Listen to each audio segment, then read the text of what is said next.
Yo, assalamualaikum baringol talam sehukal bismillah yirka man bandaba bi tenel lungo February karo till morning follow the 22nd of February 2021 18:09 p.m. across the UK 19:09 across the rest of mainland Europe.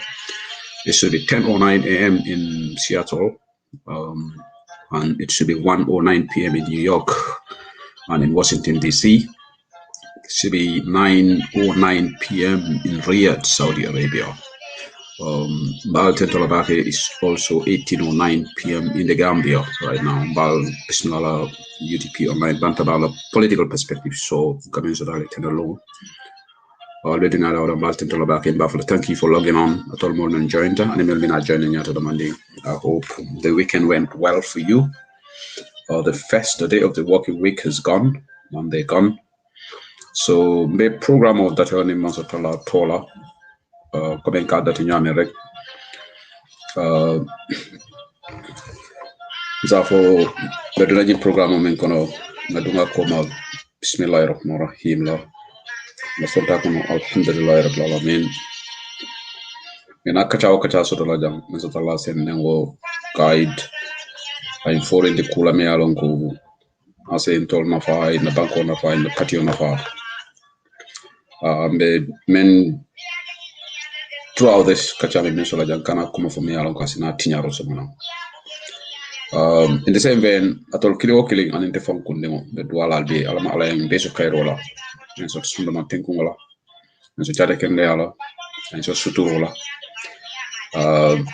melman jada kenda soto and so talasa dila melialon ko the loptano to the soul konole bang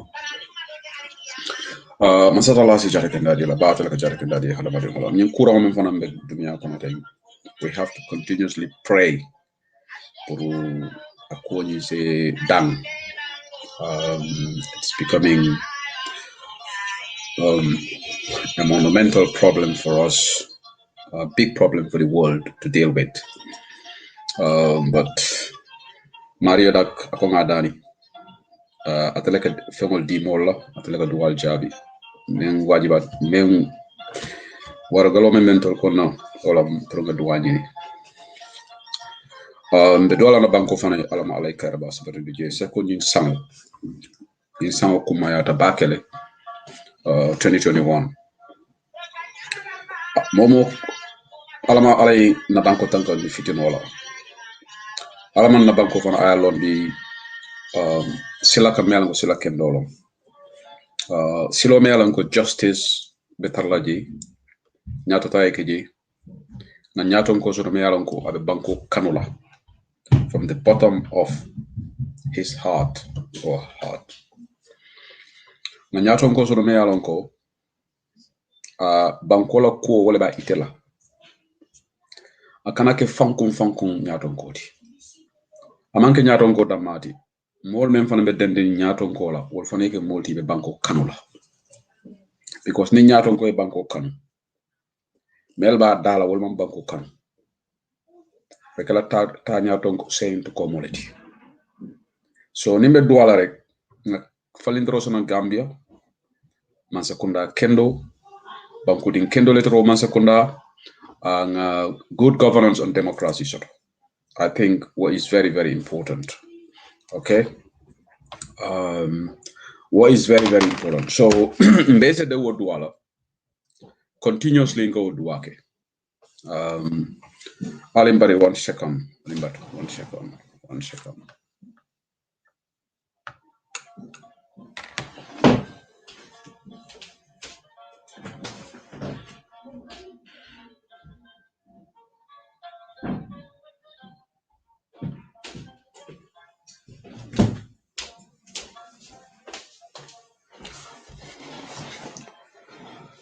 Okay, what dua is very, very important. Neme dua kelaram. Me dua la sabante frol fane. Alama alay lajong sone bema. Alama masatale le junbol kafariye bar. Ba inkafu banta ba nyame programme to. Ante paselo fala. Nato lunta yalla dunia kono. Hadama dingol nak jino katara na karola. Ni jatol be kende yaring. Balu be sona yaring. Kodol be dunkang. Balu nyal be bete yaring.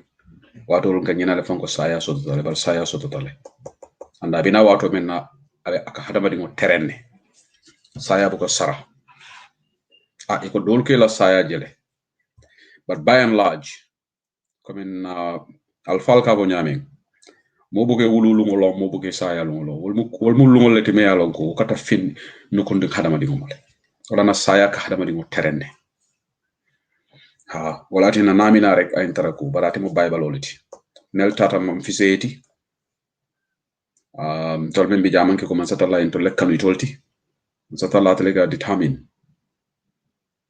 men na lungo men la wato be sila so wala na dunia mu domon suleti ni nga fo rek mol ka ñina jila dunia mu domon suleti ga haklutu nyoto hambe politiko kono bari nga domon ana manke politiko damati ko be hadama dimo sesila sinyo hakola hadama dimo sesila inyo hadama dimo hakko men baltema ngama ilondi lalla ka foko masatala anala waro be anala sembo be ako ndolo temo ate kunnaji ate me intol da ndol temo ate la waro be ate kunna ji fongol da mali hakutu nyoye wala na hakiltu bahanda maltema ntolna temo ase mol balal no wala de because he is very merciful Rahman Rahim, the most gracious, the most merciful. But in tol fongo da matemo fonga nyo balal de bi ni ndenga na cousin senabo njay nga ku jawo kala manya nam fa wara ngata nga fay ko senabo hakotu ni ne mowoke man satalla ko anala sembo bey ate dunna non tol tema wala na nyin dula hakilo watini nyanta ka nyo hakilo bulandala because sometimes nga nyinale comme nga fo nyame nyin dia programme mo kawondo leti nga kuma kelingol le satan bar hani kawandu lalu juma jaba ka kuma kelingol le sata bari wala betiyata hadama di nga nyinale se ko seytan o ka tarambal seytan wala atela agenda mo muneti ate ka munaka kontane ndi nabe hadama di mo push kan ku jawo kan wakati ya seytan yebake wala ka feel de le soto ni lolu ngay mo dantandu nu ku jawo wala ko happy bani lolum ay mo jama dundi ku kurun kela rek wolum aka condamné ase jele walatin is very important watin kanyina programme ni ma datla nga civic education dundu je c'est même fon yamar la mol yamar la dol belom mo man tambi yamarola harma dimo se kuma ya nyawnya se londo soto nyawnya e se support soto nya se popola nyawnya ko mi tambindi yamarola so alaman be kala yamar kendo mutalati ha yamar kendo alaman na nyato ko lu fana mina men so dolay ken yamar kendo mu nyaade na jino nyato ko lu fana alaman ma satala so sonno mo la meyan ko be haji ka tonya sabatindi tonya wala be gambe sambala tonya to ko ta ko barako so ngama inna ke balal fana ka fo faniya symbole ka wara bal tonya le ka laba faniya di ate ka sembo so to bake ko yaya jamila faniya ay sembo so to no nyame gambe 22 years ya jabe musa tatale fo akafo motate bondila no president yala election ta bondila kido ta bondila abe diala te fongole ay fonyo na e momen je wala ko diata ay power hand over to that person jame nyim fole de bari masatalla ya tanala ko sembo basile bulu president olu nyaton kolu ministalu sefolu alkalolu almamolu the community leaders olu the political party leaders olu mansatalla kala semben dinne ta ka karafa fe ngol miti hada bari ngom sembo soto ni ko hada man ngom sembo soto nak dol safu ko constitutional power battle wo bemu karafa fe ngoleti na diata mario ye ite niyo fongo jila warisa sele sa ko so power so fongota isa exercise isa implement so wala na nyato nkulu bari nyindi amwaka dun tulu kilinala ay funde tulu dola african nyato nkulu jamaban african leaders ni sita siraw kan e ka nyine ne mafo hani mamira kare lo nyinti birabe nyini ndirola wo kari aya soto saying wo kari la kakete hada mari mo be wala nyama biyo kay ngale ba fala sewu sel libyana da kawando la bam hani I'm just introducing the show but nga hakile bolonde lo nga civic education wala ke na nyato ngolo pour essayer fangol kanyandi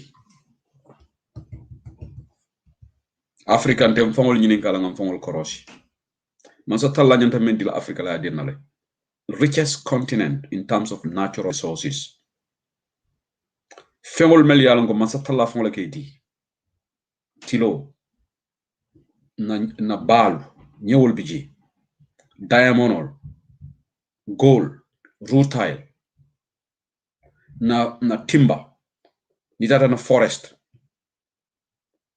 fengol bay man sa tala di africa la but we are the poorest continent on earth ngafo jane ko africa la contribution to world trade dunia la safaro is about 1% kemo kono sidla killing dunia la safaro be ni aggregate comme ki be kafu nyola world trade comme dunia ka safaro ben ke nyokan africa na la nyin banku jama ba be ndola safaro aman kemo aman tambi 1% la less than 1% or just about 1% of the world trade primarily mune o sabu because of bad leadership nyaton ko nim membe nyini ndirola asa fanke mole sale hinoti asa kuma kendol fo asa promise all di ninte keteten typical example bi membe nyaton ko yala Gambia hadi matof albe yalon manasi ni manasi tate lamo yala 2016 campagne la mani boto mbajindi la 1000 ya jamela ni loi kurngol be burkala jang mote kala jang ye gameno la nyanto tebulu mote si la president yala ya fi betula je forever bari manasi daji ko jibe bi 4 years on e camera photocopy lo e camera ko nyimmu hani manasi dole be diam kan 2016 ani manasi mem BF kanteng biwo manasi wala ka Gambia dingul muta ke yayndi police station auto just one thing afongola kalimo ala lahido ay mendi Gambia no la ko 3 years abe jirale aning forol le sita ye agreement no sign ka ko gentleman's agreement why foroya mu kan inanta ka timmandi way ani go forol le sita yes amanke constitution oti bari bribe o agreement o kala itolle ya lonko constitution ko sangilu bari fondingelo wolita e ko mbe adama de inyante la kan timmandi la le andu yaka kuloni horomole kan e tate police permit nyini e man tiñareke maje ma marché janila maje be mola moto janila iko ye in fact yela right of mo sisi bulle fo tate samba dentin bridge iko atol be protest la janal te duna banjul they complied because they are law abiding banko din kendol la miti e man la fi banko ka banko jani bari manasi fela be yayi yandi la ba charges drop la Mamour Job ni manasi be complot la e man sila alala e be nyim fondingol yayi la pour que frustrating di bari manasi le loto jang grabe campagne la ko yaya jame be tilimbal yal menna wonyanta danna Gambia le bari bi asita semboto de sembo me yalon kon to lenga karafa nga diala man sa tallala de maroto to Gambian wol bawo carte fay nyaton ko mo le ka sindi bara fela nyinata manasi fatena manasi tay wow si duga si moto bi convoy bi nyata moto ñoko de escort police ñu ko salute dogo lal bala wasabalol ba noma koy bulata jambe musa noma ñamen mol mel yalan koy man tankene ya be dunna ne be kumul fly ba fly ko ñaton ko ñanta ka kama soto itolom banko ñaton ko di ila sembo use ha manasi ñinata the next thing ay moneke a tata a bewuta a faratita ko hadamadi ngon nit ka dunga ko naka faratile anu hadamadi ngon na faratita hadamadi farat momen farati wala ka dangerous mo jamaati wala ka da adama barola a faratita say the next minute atata ko wow to hell with UDP lon jomati ha ito lente londi bare mo e sa fo patio mu itality bare mol ni ko mol mu itality ay kuma kama mel o kan ndew fo la bantaba albele yalo president mu mew ay fo signa jama aka lo ka me ko fu muta ha manasi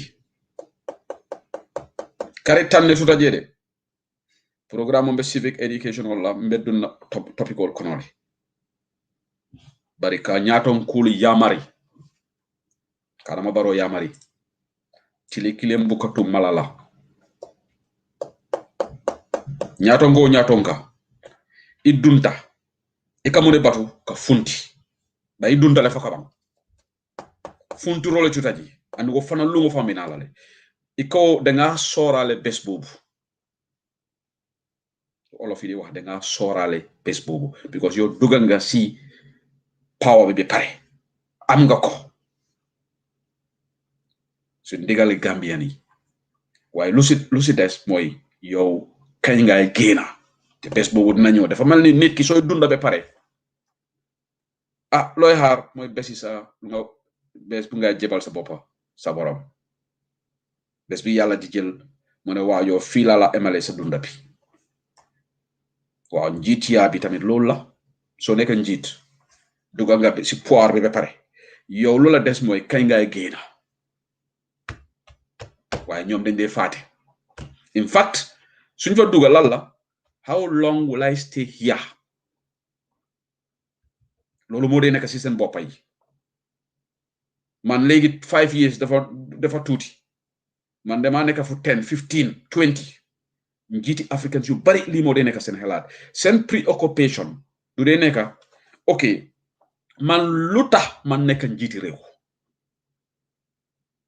lu tax ma nekk njiiti réew mooy dama war a liggéey pour dunda suma waa dëkka yokku pour suñu lopitaan yi am garab béykat yi ñu mun a am liggéey ba pare seen production bi increase loolu la mun a dimbale ñu dimbale leen security sector ñu dimbale leen ndax kaaraange am si dëkk bi civil service bi becomes productive ma indi ay reforms ma indi justice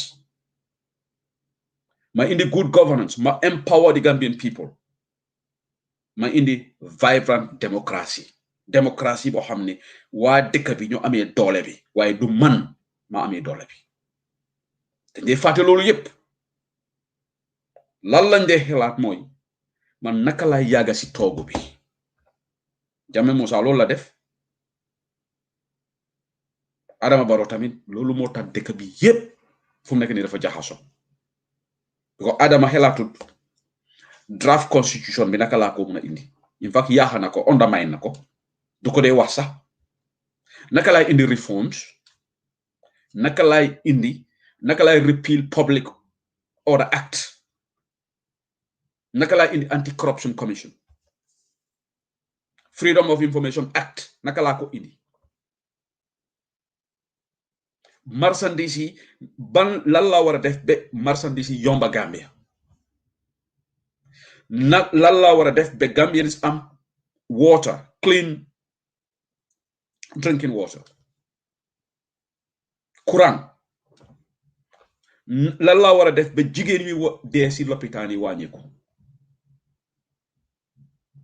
Adama du dee xelaat lii de Adama lu moo xelaat naka la moo gën a yàgga mu nekk président 5 years mu nekk président 10 years mu nekk 15 years te lu moo def moom to way to implement that mooy xaaral ma doole suma parti bi National People's Party waaw ma jënd leen ay 50 pickups 80 something pickups waaye lopitaan yi amuñ lu ambulance police stations yi amuñ moto bu baax waaye suma parti bi National People's Party ñooñu dinaa fa dugal ay millions and millions of dollars waaw su waa dëkk bi laaj ma rek ma ne leen anonymous donors yi ñoo maa laaj waaw dafa nekk anonymous pour Gambian yi waaye du nekk anonymous pour yàlla suñu borom kenn mënutoon nax yàlla ibekala anonymous tun tol banku dingulu bari yàlla wayallon ne jumale la financials wo mu jumalom so eke fongole batande anonymous to human beings but not anonymous to yàlla because ya ala masatalla ku fin ku fay ku fin ku koy adunta dawoda ati yallonne andu atelebe labana ki kitindi bari nyaton kol kanyina nyinale ko kitiyo mina lakira lolu mo ko kitiyo te bayla o mo bay baloloti ko saya mo bay baloti nyami son tolla problème mo nyineti bina president afele drogo dunta banko kam tile tan nani nin killing bi 41 days a ko fon bu kaf bare mu nekake amantre miraka ñin courant me yalon ka ñatlin dune ka fe covid-19 global pandemic birata la hajo sita ay banko be yaay ay banko to 5 months for 4 months for 4 weeks lo man 5 weeks loku nani loku lulu akakata banko be yaay wala ako constitutional symbol yala all right. Okay, Wali Junior Fanasafa, the spokesperson of the Ministry of Foreign Affairs, Mr. Sise, has misled, misinformed, and disinformed the public. According to the PRO, Mr. Sehu Sise of the Ministry of Foreign Affairs signed the partition agreement between the government of the Gambia and Switzerland is based on mutual benefits and by extension aimed at helping citizens' welfare and protection. However, contrary to the above, the Gambia government, through the Department of Interior, in collaboration with the Immigration Department, okay, let me get the condition. Okay, it's quite a lengthy one, but I understand what Wali Junior is trying to say. New evidence has emerged as vindicated lawyer Dabo against allegations that he signed the deportation agreement during the tenure in office as foreign minister. I therefore challenge. Okay, all right. Alkali Dabo le Safe. Thank you, Wali, for sharing that. Mediamla deportation call. Bari banko dingolu koku nga tamani nin tonya la rek. Tonya na tata koto ndolum nana mbokata nyato biko tonya la bukata na koto amanke mo beti bari mol ben kono mele yalanko kan nakaro ka fania balundi wala to la mantrati to ka balu wala anu ni bakale sani mali bali yasamba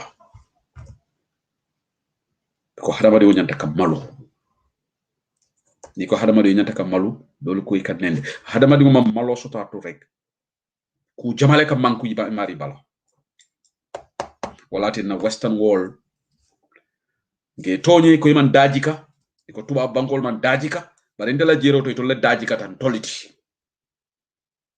ha ndol ka sali nga sum ka rofela mina sina sukur botol be sanna jamangol be fala tep molbe hakotu la ñoy dolu be jewol boko hakotu hadama di ngoy fo sunkar be sunkar ci subhanallah ite hakado hako danila fo sunkari to sunkari balal ma aha yalla balon aha xawma naka lañ ko de waxe waye dañu lolu su wéri koor bi passé rek bi ko tudal be next wéri koor xam nga man waxuma li borom xam Gambia the late Oustaz Bunjam mo wax ni tubabi ñom ñoo am itole dino la niyo soto a bala jaatu ni niyo mu ne kumayata nekk sa ruux bi moo gëna am solo yaram bi bala jaata 15 ans niyo tiji na fatala so Gambianolu ntolle se tonya sabana na banko ga ni di amde ko politiko ha ñun be politiko la ha fo ala ten kitindi na politiko la ntebe ñindi amo mena jam be kitindi la la no kumo fo jam satala be kitindi la la ndetam fan nene la janga fo ha mbe yudi fi banta bale so lakira loru ni nga kamola hadama di ngula jeti kitindi la wala nam beñata hakilo tula fori kumolto mbara kuolto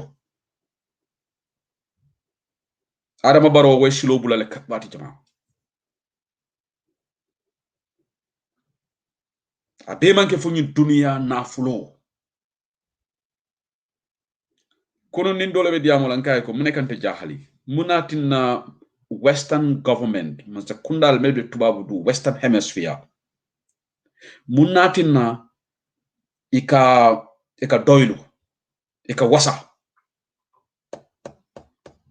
Prime Minister jalan President jelle tubabu du meliye fonyo ila banku digol man protest Africa e president de jeje me alonko ako nyindiata mfongole mbatu mfongole ngam fonyo mfongole aketale bang Julius Nyerere ngamera Tanzania waya kele birala tambanda ala mol bulata noma akoy ko ala wato shita me fonyo para temu rare breed leti a nyontangolom amansiya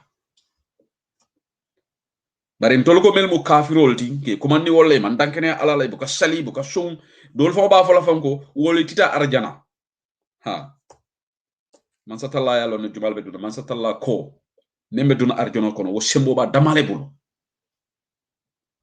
mo me yalon ko watel fisat hadama dingol beyti me yalon ko lakra loru ngabe dani rokela abe dani rolekela ala mantoliye wala kila Muhammad sallallahu alaihi wasallam bari wo kola mo man sembe soto exclusively sembo be man satalla lebo atela lon jumal be duna arjana bari kam woje ko tubabol te duna arjana ha tubabol bu sali okay ide be sali la ko biso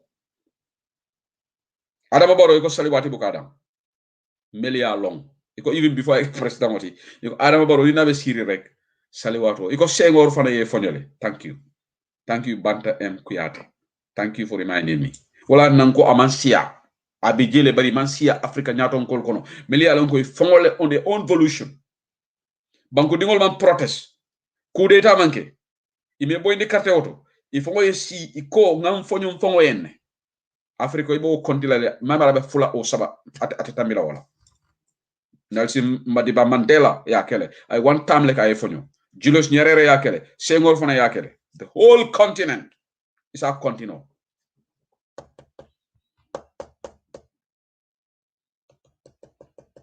sad ete be sali la ko biso ko adama baro ka sali nyamen hani atata tola e koni sali wato sita akata salola le womo ku kende baleti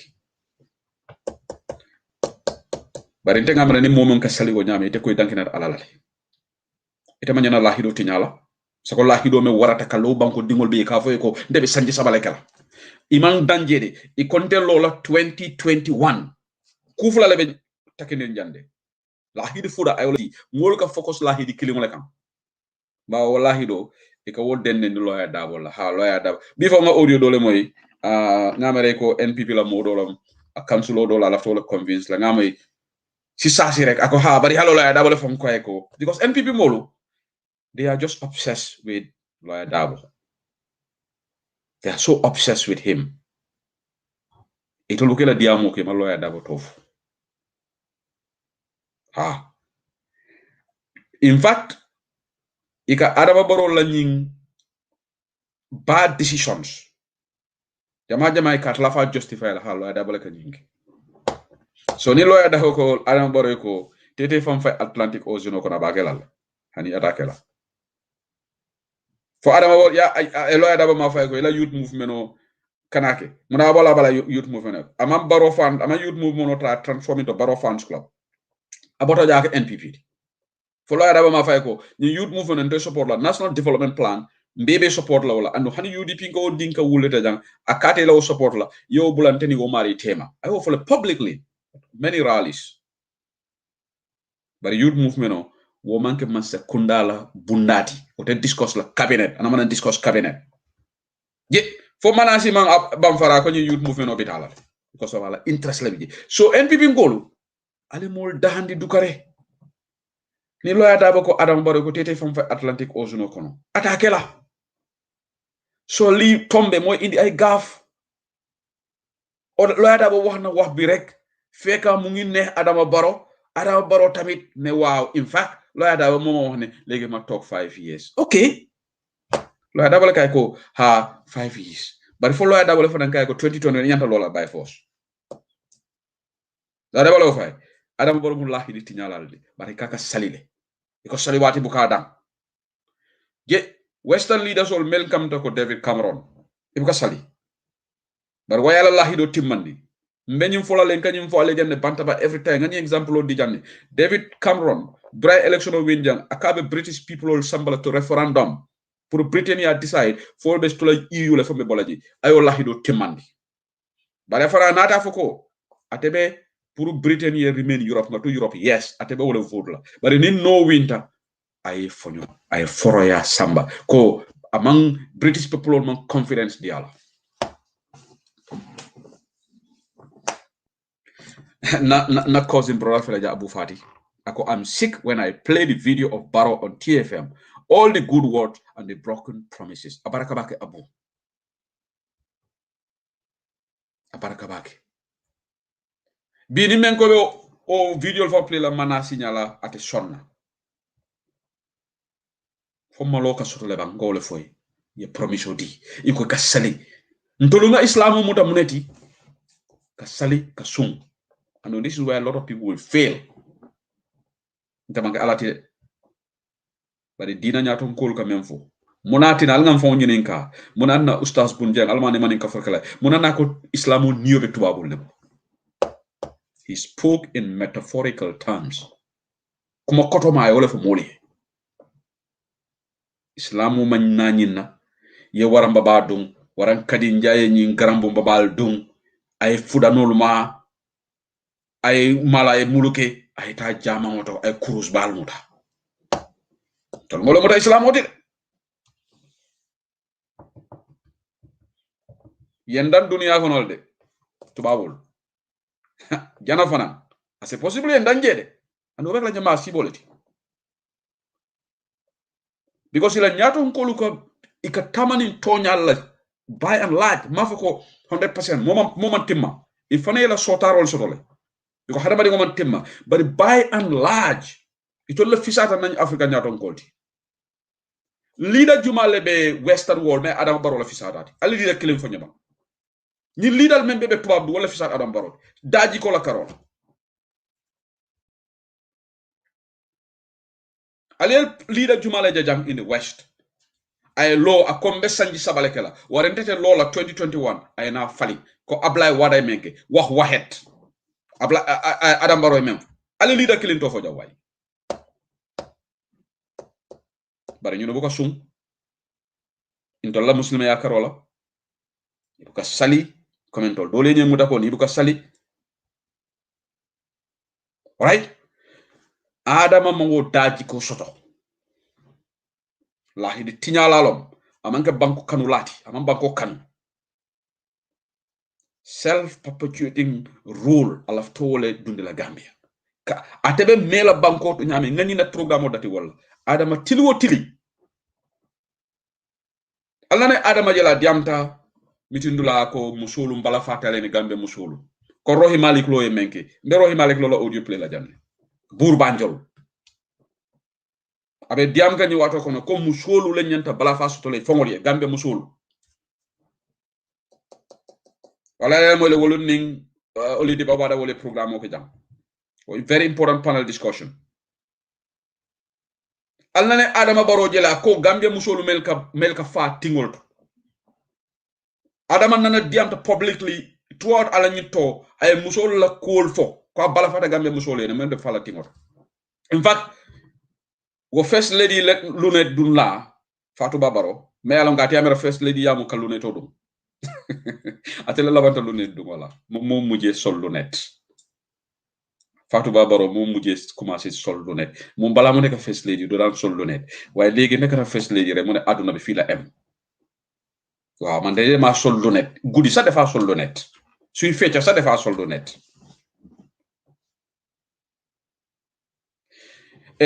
Gambia Women's Life Matter ni wato ko ne fundraising ke kibaro futata ma jang mbulo ko na jang Fatou Babaro be kasla ako wolbu UDP ngolleti ati tita wala bengoto ako wol ka UDP le support ako mbali chambol be UDP le ani bin salawol bari Gambia Women's Life Matter mol men be different political party APRC ngol be jele NPP ngol be jele UDP ngol be jele fa groupe lo melan ko involve Gambians together alte la groupe la jibe la composition modo be Angleterre jam NPP ngolo ago grupo ko non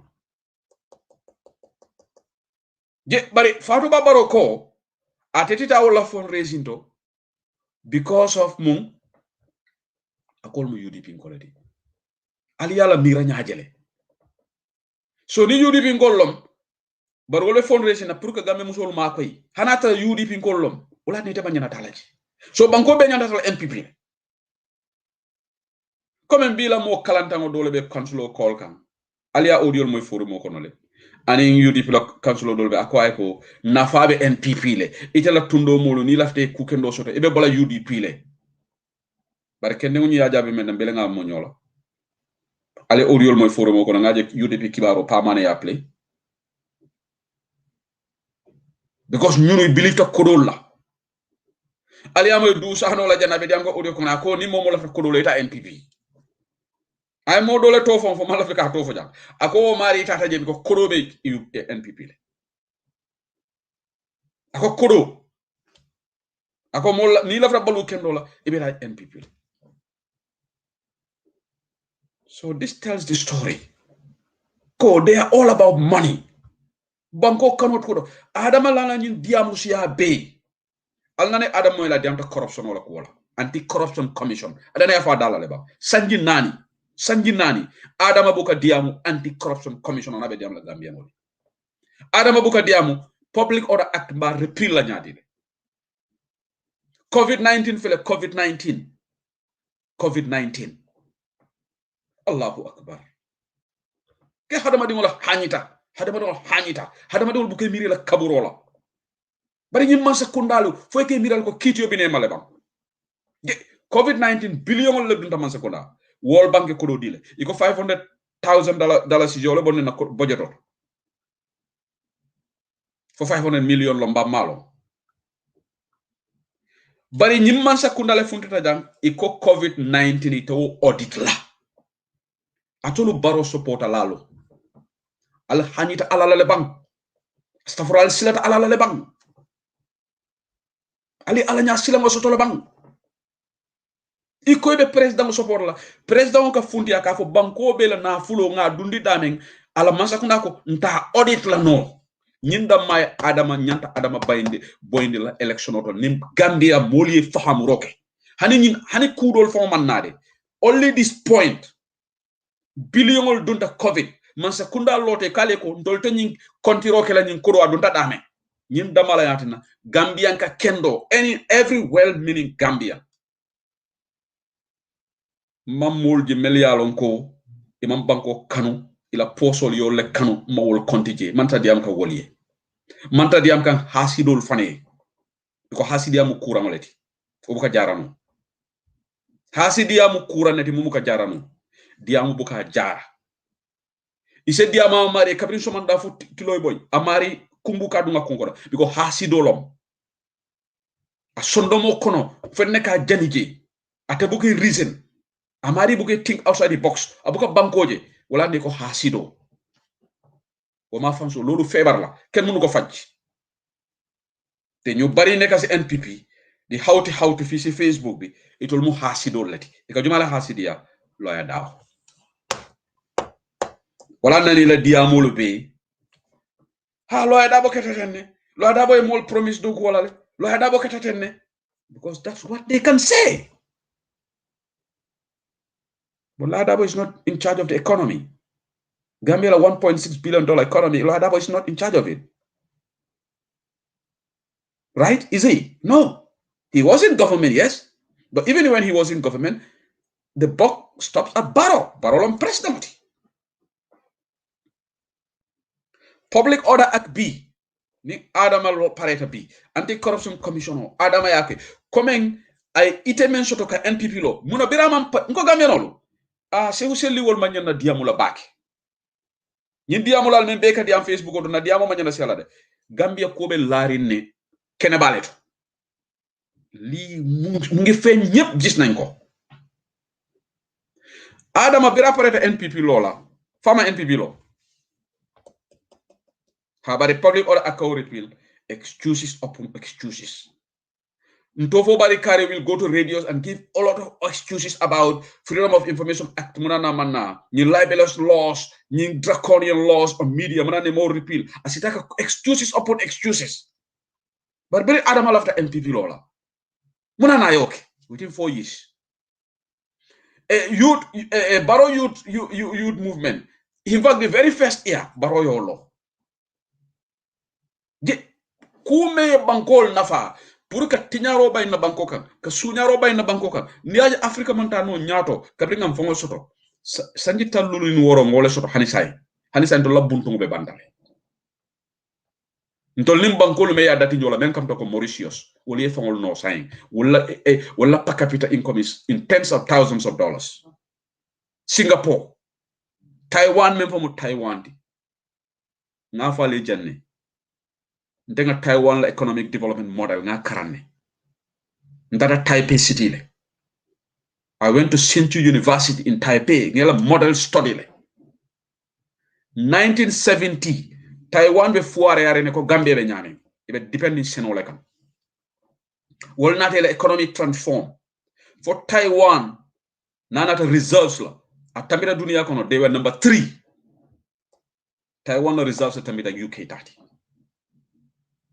Banko jamabe jan European powers nita to Taiwan yela development oji nina to certain European countries or ikafle ko degit ikafo dedet. Some of these Asian countries mel tamati that Asia nalela infrastructure je wala ben UK nyaato ibuka kilimfa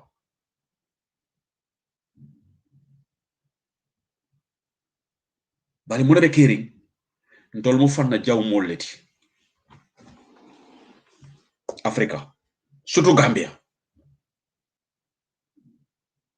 mol be nyabo mola me alon ko being a story share Facebook even though it's old story, but the reason I reminded Gambians of that Gambia la president ya deport le Adama Barrow ntolu mistake o men kata ntolu bulu wala nyin kana fula njanko de Gambia nin ko kanata nyimma nyin kana fula momo be sila na president yala nga ko kisisi nga background study Adama up to today atol membe Germany ali yalo na dalilo merne Adama deport from Germany ba ika asylum mo nyiniki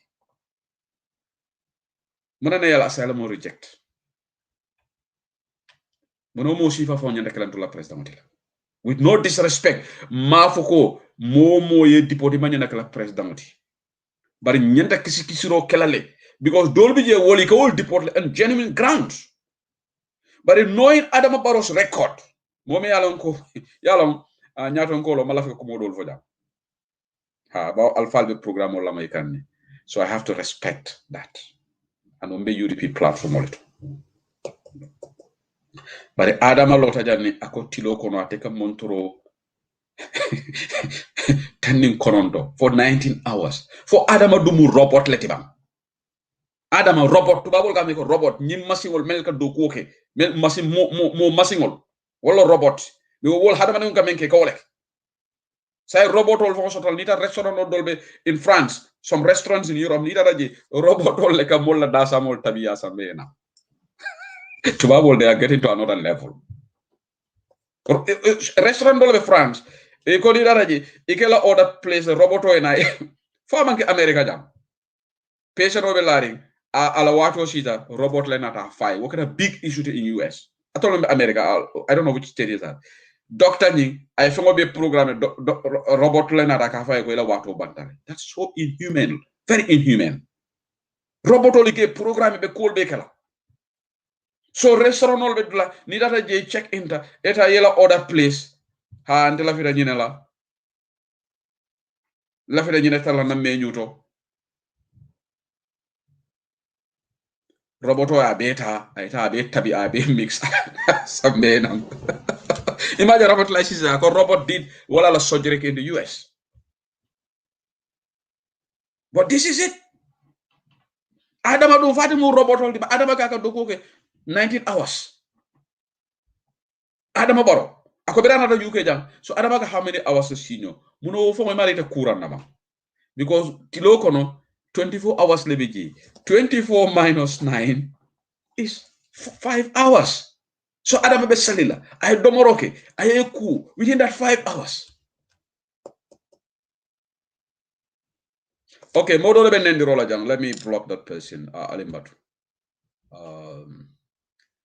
Okay, thank you. The person is gone.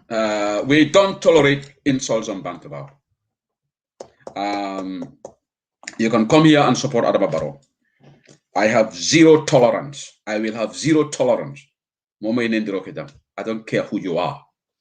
Barola support along. Abe nendiroke kan. Abe F word use kanjang. We need decorum on this platform. So you are gone. Go and create another account. That 40 something. It had a bantaba jibela with that account. You're gone. I have told you, I don't need the admins to block. I can block you with the computer. Wolum brimbe program la ni olidiba wadar. Dole fa nambe kulubali ala jantele nga block. Ngaje molba fa la sedili block this. Ndego block journal. I don't need the admins to block nobody. I use the computer to block you. So anu comment bukante danjang. Comment be jankajere.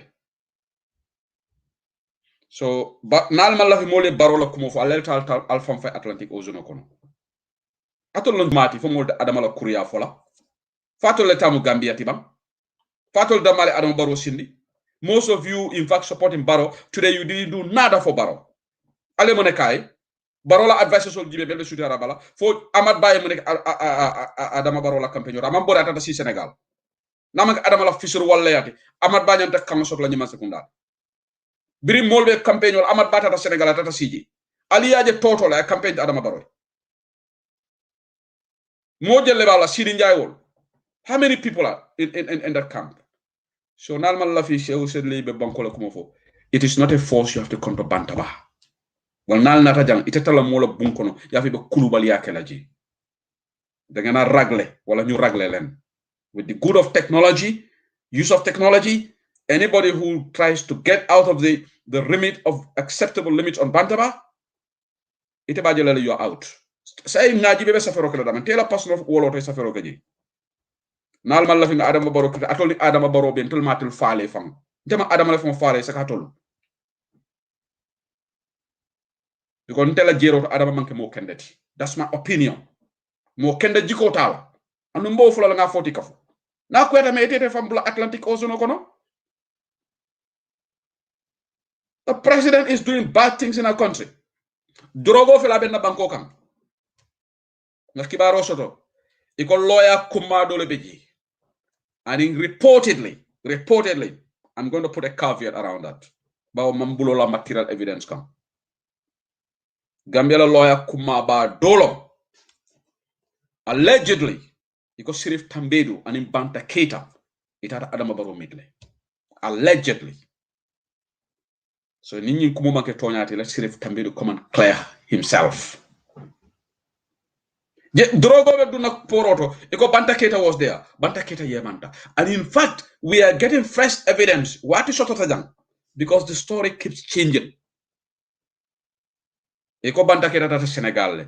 Doko nyoko Banta Keita is on his way to Congo. But being a kibar kutomen soto, there is this conspiracy theory. Ko Banta Keita could even abe Gambia le mansakunda ba mako amabokang. The dalilo men for my mansakunda ba amabokang.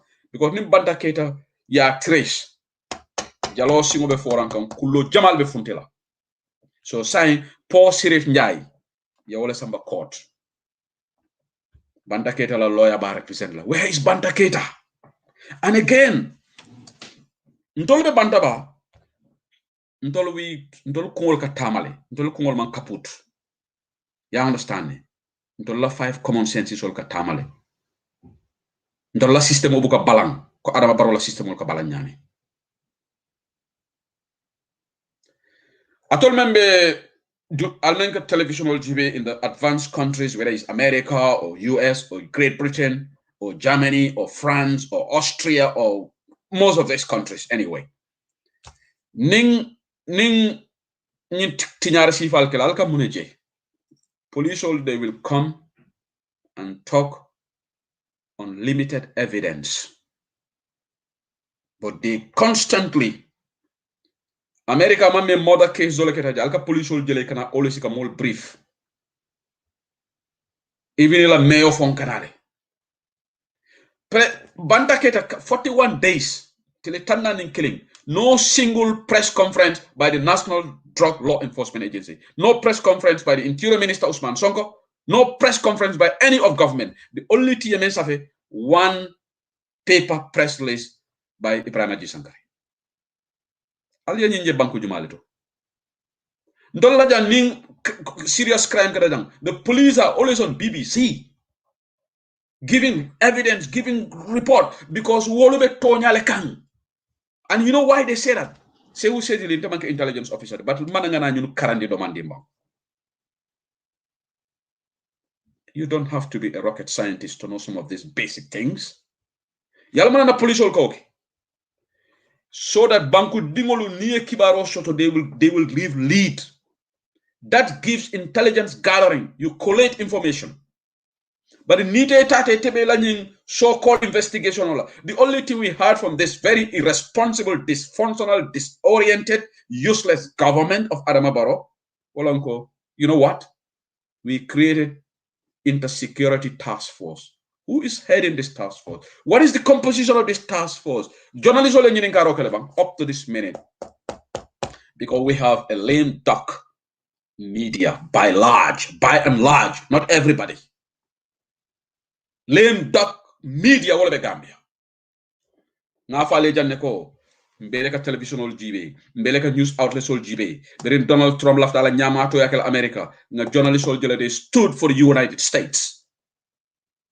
That's where patriotism, that's where you define who is a patriot. They didn't hide behind this journalism card, or I am a professional, or I want to be neutral because I don't want to compromise my source. They stood for their nation. Is this not what happened in the US? For Donald Trump, a journalist all by White House? A comfort journalist all come about, they didn't care. They gave monkeys. They didn't give a toss about Donald Trump because America meant more to these people. America means more to them than Donald Trump or whoever leader.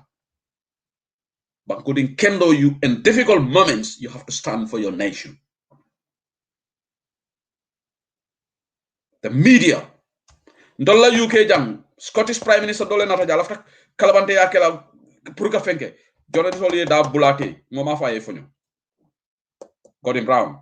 Okay, fair enough. Ngola fala because about a Scottish all wala ne man la fay continue Prime Minister yala o fana se keno tonyatile. But the media went after him. But in Gambia lekaji, look, there is no press conference.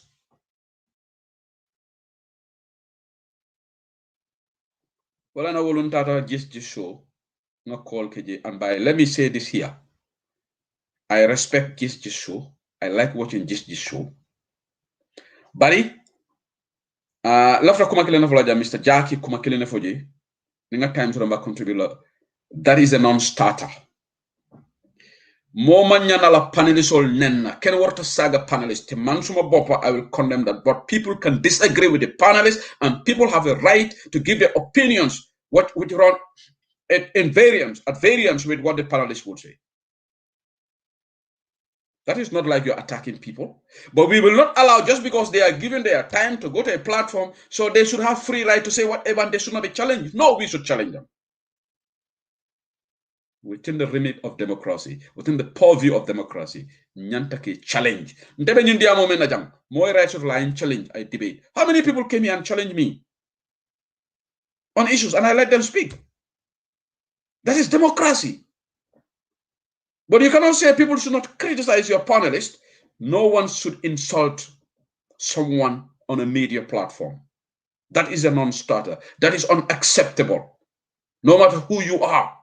But yes, banku dingole nyanto sotole mobe diam kan jisso mobe diam kan bantaba banku dingole call ke wara mobe diam kan membe keri ako pa modo boje ko be nyimem fokan ni man d'accord anu pa ma nyana control la anyanta la moy lale wo fonel opinionity wolon democracy jisso be diam is a for Gambia ni mol ba fokan my friend Lamin Jai nde I disagree with him. Ako National Drug Law Enforcement and professional. In fact, let me make it clear. I was when I said that I was talking about the top echelon because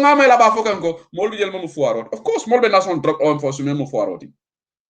But when I spoke, I was talking about the top, because Nibe Diamga National Drug Law, you're not talking about the rank and files, the junior ranks.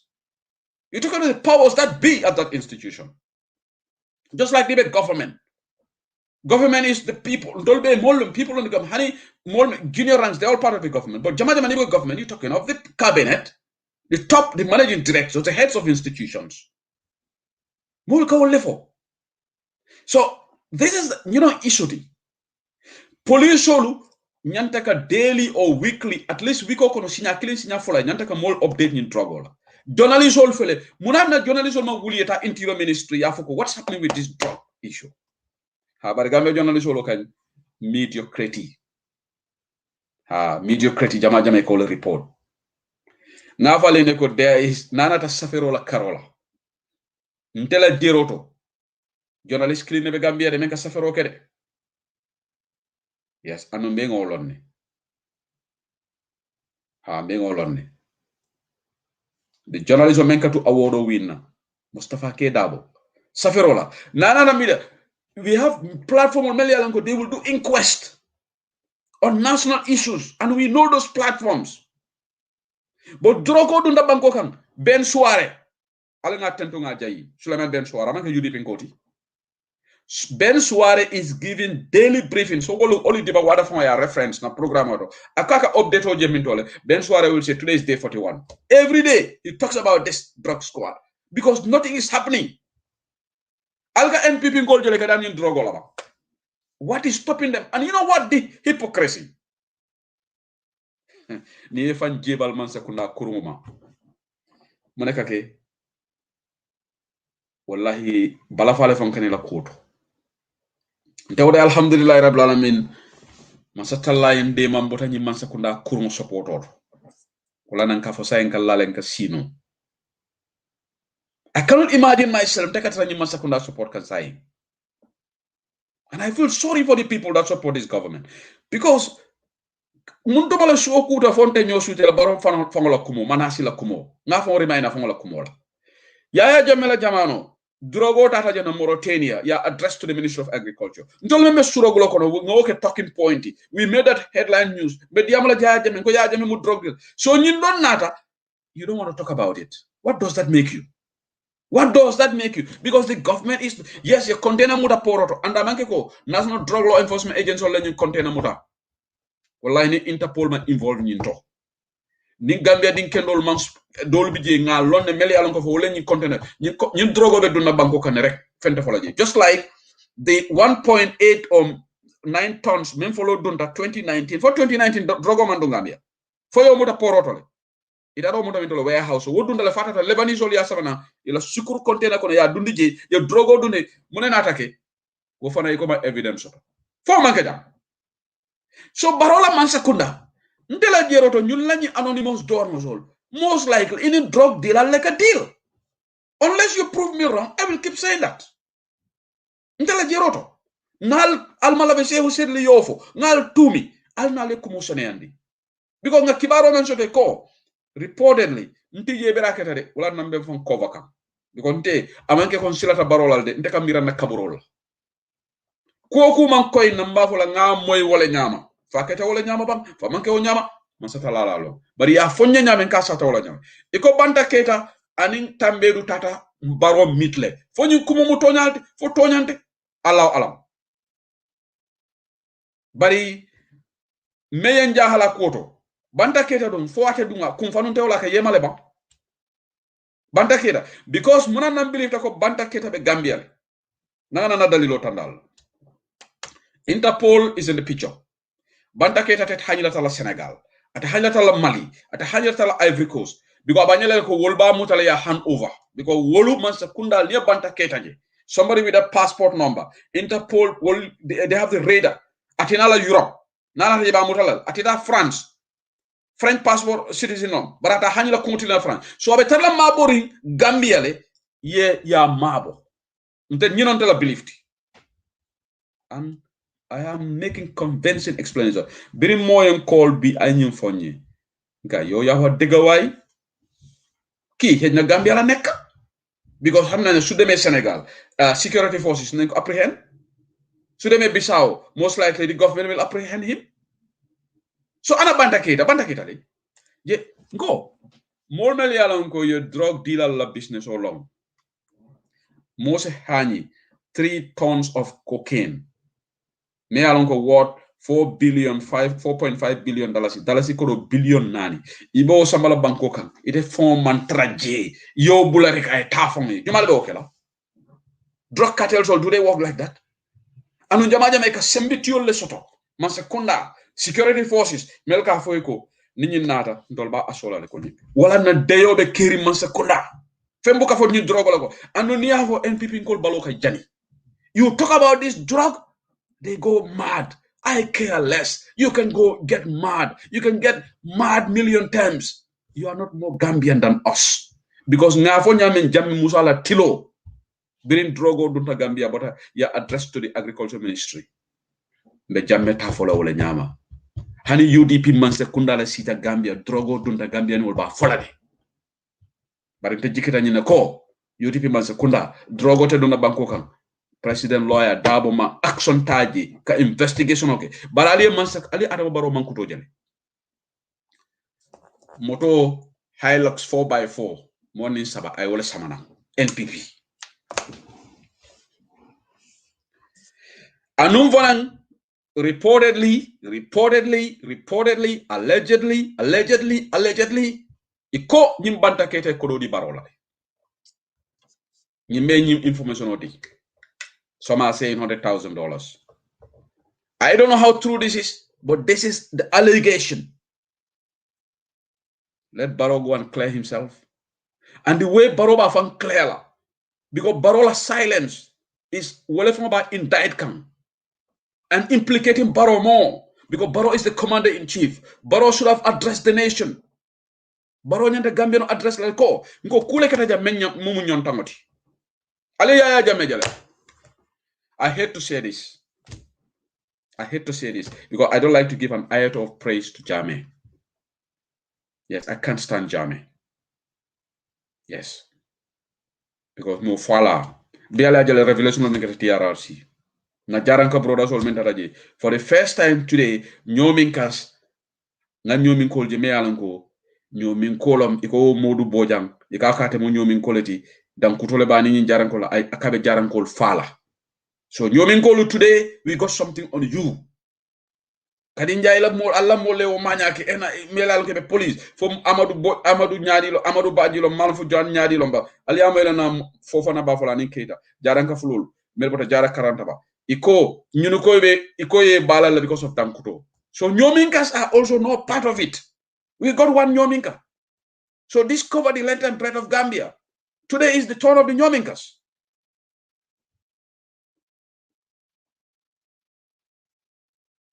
Je, Jamme Musa. Mbukala fikala kuma kendefo. But the bring December 30th incident at Gambia, Jamme Musa was on TV. Another half time koyo. Ye GRT somebody, he spoke and addressed the nation. He took the decision. Amala Interior Minister key. Amala Chief of Different Staff key. A formally be amuda bank address. Drogo duntola banko kamel ko kabrin Gambia a fonsoto. Adam Baro hani kuma killing. Wole ko be independent akata Gambia dingol advice le ali alal fon jamfandi drogo la. Yalo mu wahbu ikafanya wahbu dan saret. Well, he's just saying that cosmetic. Purmole of how Barrow is even fighting. If Barrow means well, Barrow should have addressed the nation. Killing, and particularly when people are accusing your government. Ko niajal be deiri. Ale ku kalam tanyu drogo. Mana Barrow mandiam. Anonymous donors. Na programo dati dami. Wallahi be anonymous lan tulla ya bar man sa talama anonymous waya. So Barrow needs to come and address the Gambian people. Gambia Interior Minister, you know what? I don't want to talk about him. Do you even hear that guy address the country on security? Yankuba Sonko. Because Yankuba Sonko's hands are dirty. He doesn't have moral authority. Because every day I talk for a TRRC. And then Usman Sonko. They have an IGPL. Bring Usman Sonko be IGP. That's why we ask for reforms. Nko falindiroike. Nko molmeliala nko. Ila recordol seneata. Inyanta wole kala heads of institution or yeke interior ministality. But molmeliala nko ila file sol kono that no da malebeje. Ay mam mambure njaje temalo faka sino no le bang. Mambure njaje da defde mun na la waxe na faale wut. Mambure njaje faale wut because Mambure njaje lunde tudal Mambure njaje everything about Janet Commission and the favoritism parody Mambure njaje's name will. How does this man sleep? Den intelon tebe malal nak man dama rus because du man nek te suñu wasa tour ñu wax ci lu baax waaye yow every time ñu ti tudda sa tour rek sa njoboti ñu ngi dunda sa family ñu ngi dunda media houses ñu ngi wasa tour wow you've been Janet Commission said you should not why I don't borrow favor la just like Alaji Cissé because they don't care ñom nak ñu am dunda bu neex rek waaw suma jabar na dem France deputy ambassador ndax da ngeen di xelaat ajana sara allahira mais ata yalla dina ñew bari ñi non jamme Musa la man sa kunani ñi jamme Musa ni mejo isunata he used to step up to the plate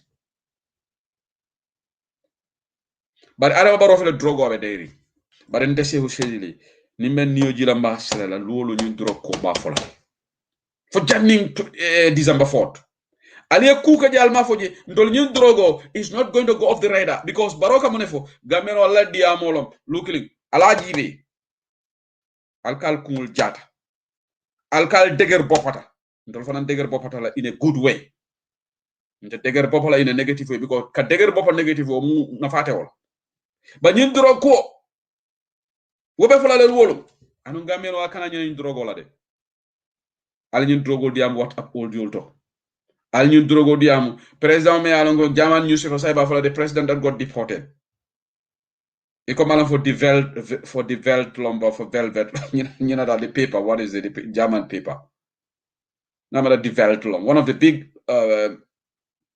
biggest newspapers in Germany wala story you publish but ngamara a story you amanke bila ya publish ametali but what they do ni Adam Barrow life history like such a person should not have even been elected in our country. But we made a mistake until we were so desperate to see Jammeh go. Wala wolonga mo dole jabe call ke kam bintan jay muske bala Facebook live photo ngamra last week lomang. Amari lota ko ha ninga mo sota Barrow alen kana mistake sifa ke bintan jay fonyen to correct la lede. Alen kana nyi dua sifa ke correct ka fo ha ni momo Barrow replace drone ko nga nyi mistake sifa le ka fo ni momo Jammeh replace. Alen kana don dise masibo kono. Let's have meaningful change. Me yala daji kendo soto mense banko nyin kanu ate tilingo sabati de banko kan ay corruption fight ay drug ko ay fight ngama yiko opposition leaders all they are going to Lagos this draft constitution of ngajale ajibe na banko fon bala fa warta so ndolu saying Jonathan good luck wala bina Gambia makoyla to even try to bring harmony to try to make headway. Adama Barrow yala independent statement no kele faka ban comment seni marena ya fanyame no reference to the draft constitution because he can't because I tell the draft constitution undermine because of a damn selfish interest. Subohum Adama Barrow ni Adama winter Gambia wakani wonde bal nako Gambia tonya tumarenke ata Gambia le Adama Barrow wi win Gambia woton tolka men fo woten tolto because Adama man tonya no makan Adama e faniale balondi Gambia. This is very sad. I can name the failures of Adama Barrow. Ngafo janne wolo ngafo player. Adama e red makol sotodaming. Bidding coalition government this coalition government committed itself to repealing the Public Order Act within 3 months. Now we are in the 4th year. The Public Order Act is still there. The National Assembly failed woefully to repeal the Public Order Act.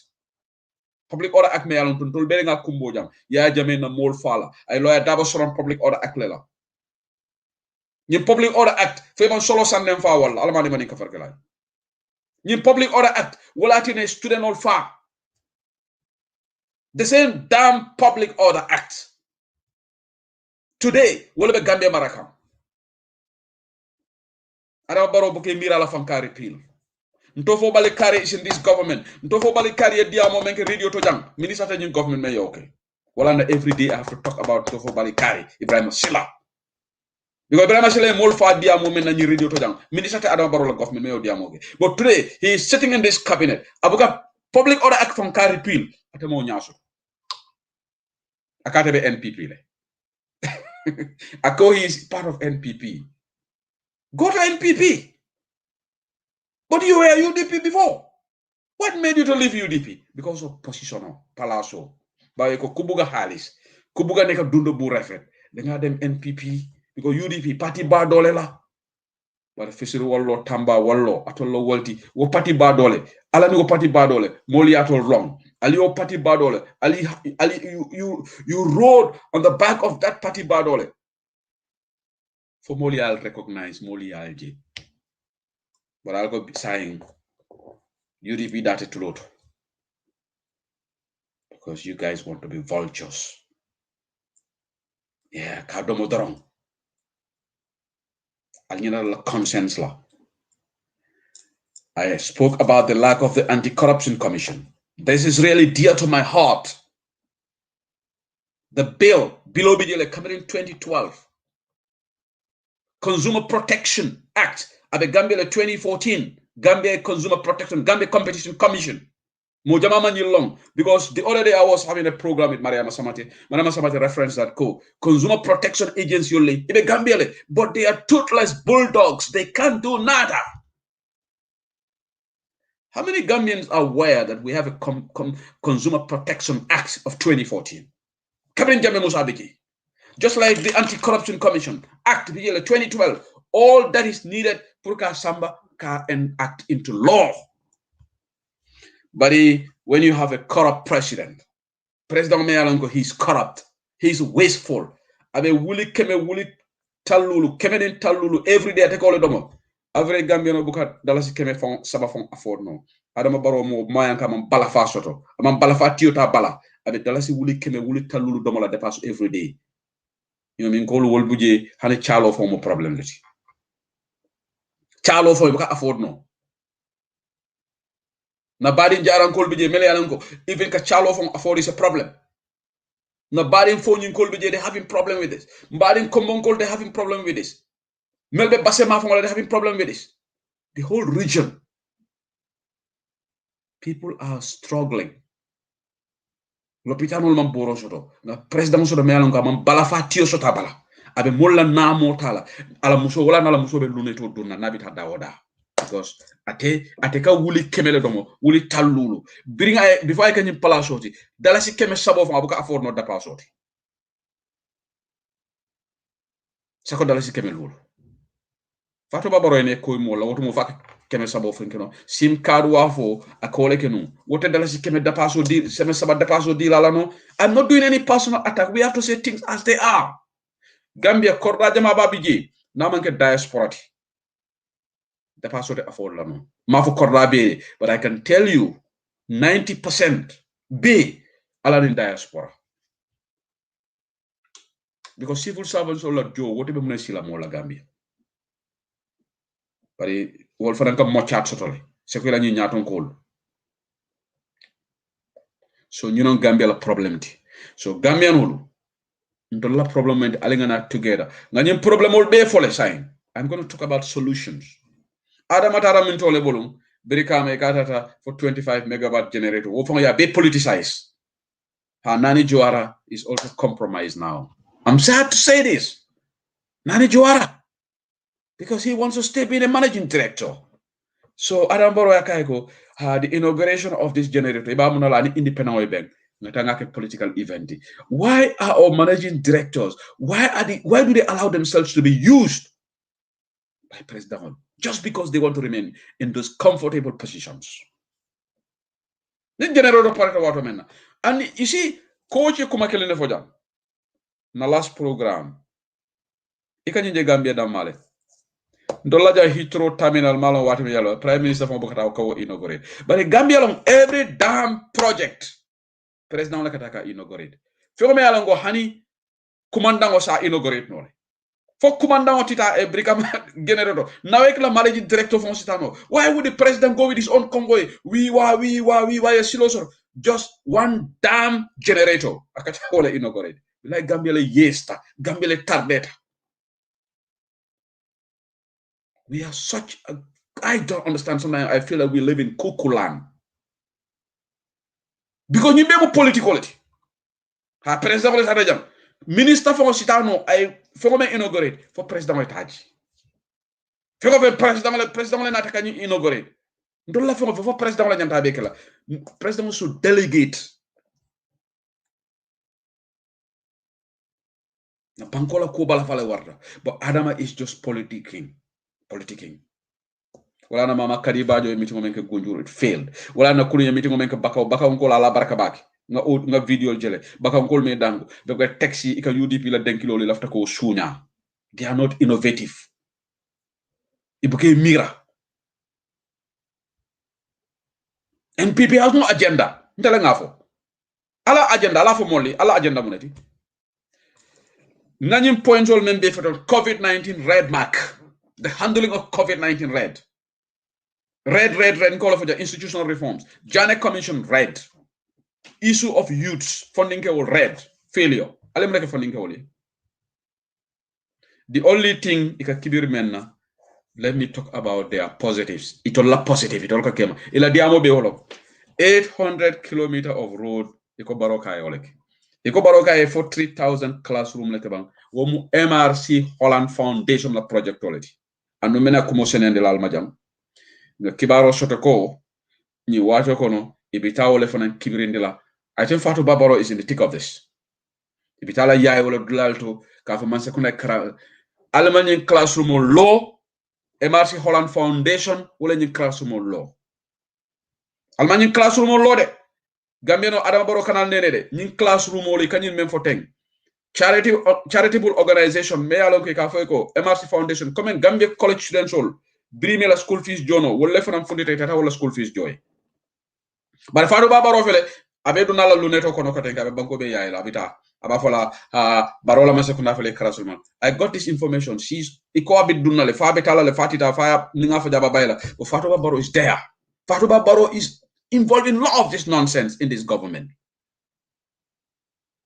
Momi alonko abko luneto afford no saying where fanke luneto do nati. Why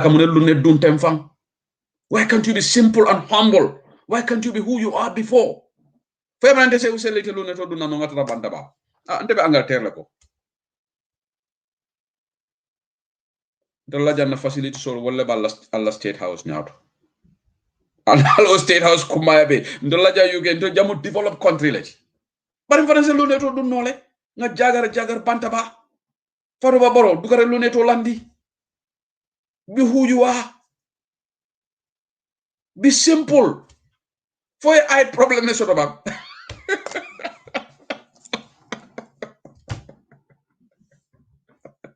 But I cannot tell MRC Foundation auto because I got a text here. Let me read a text from somebody who sent me this message. I just thought about Barola name is in it. Unless if I got it wrong. But my information on dinner, Akonyeko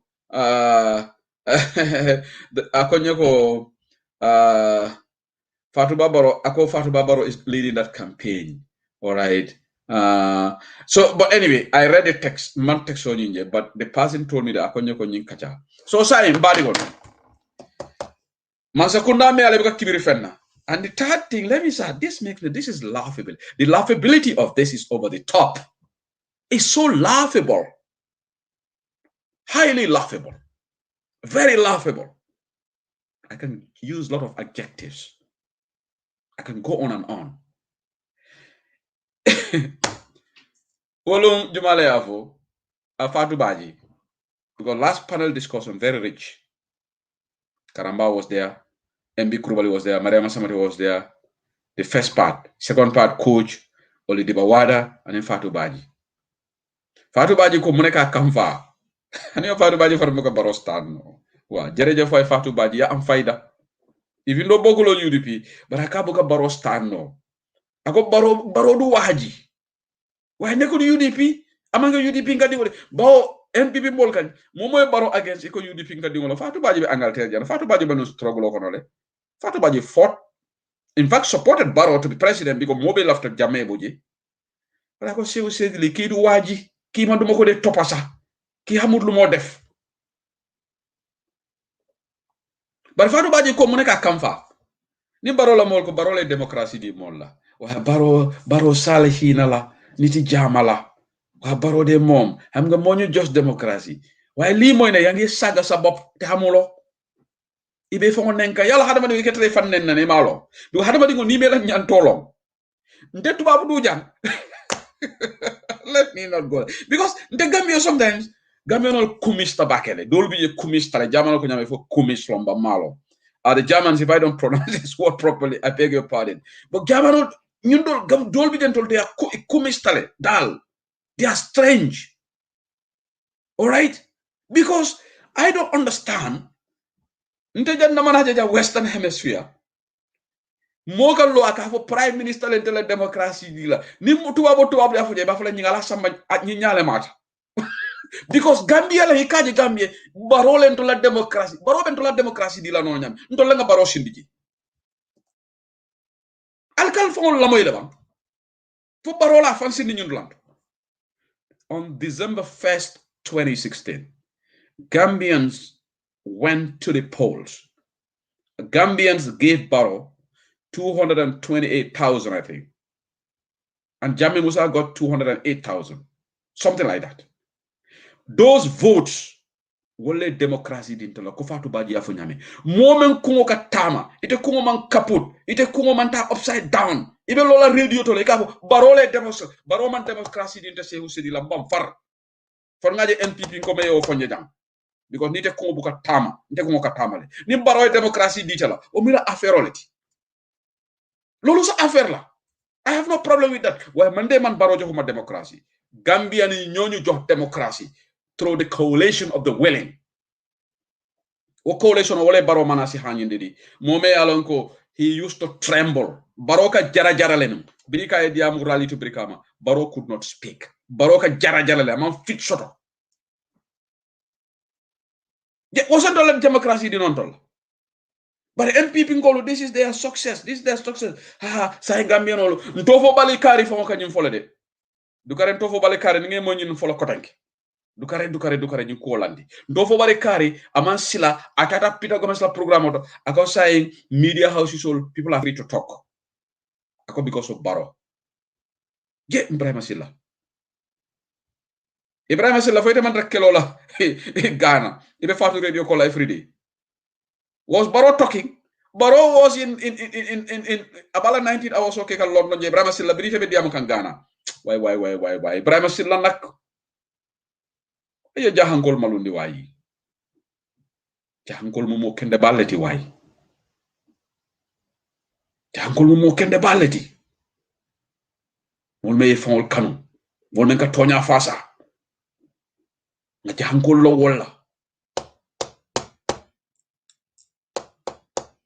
dofo wale kare went to Peter Gomez la programme to ako say ni aje mobe be diamola radio to mol radio station be sharing ha ko barola government ne okay this is intellectual dishonesty to the highest degree.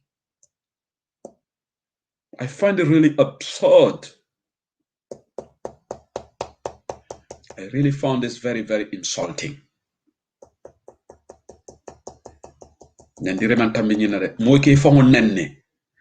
will expect na karanalu wala ka kuning dino la karola atuabo karola lonna le nyanta ka kuning wala nyanta conscious la bare ni mol me yalanko sa ko tata kata BBC la correspondent Gambia palaso la diatina Barrow didn't give us nada of this democracy ala nyi ko landi ha e ñu ne la success sabolti Barrow e tonke e kala ji sadaro kara ba jawra fu disrespect ali amoy Barrow la le multiple times ha ndenga silo men ke jang and wo Brahma wo spokesperson ku fandi ngo fanan ka fale Brahma ji sankare ha Barrow la man sekunda e silo men ke jang aliye goodwill men soto masakula jibala soto.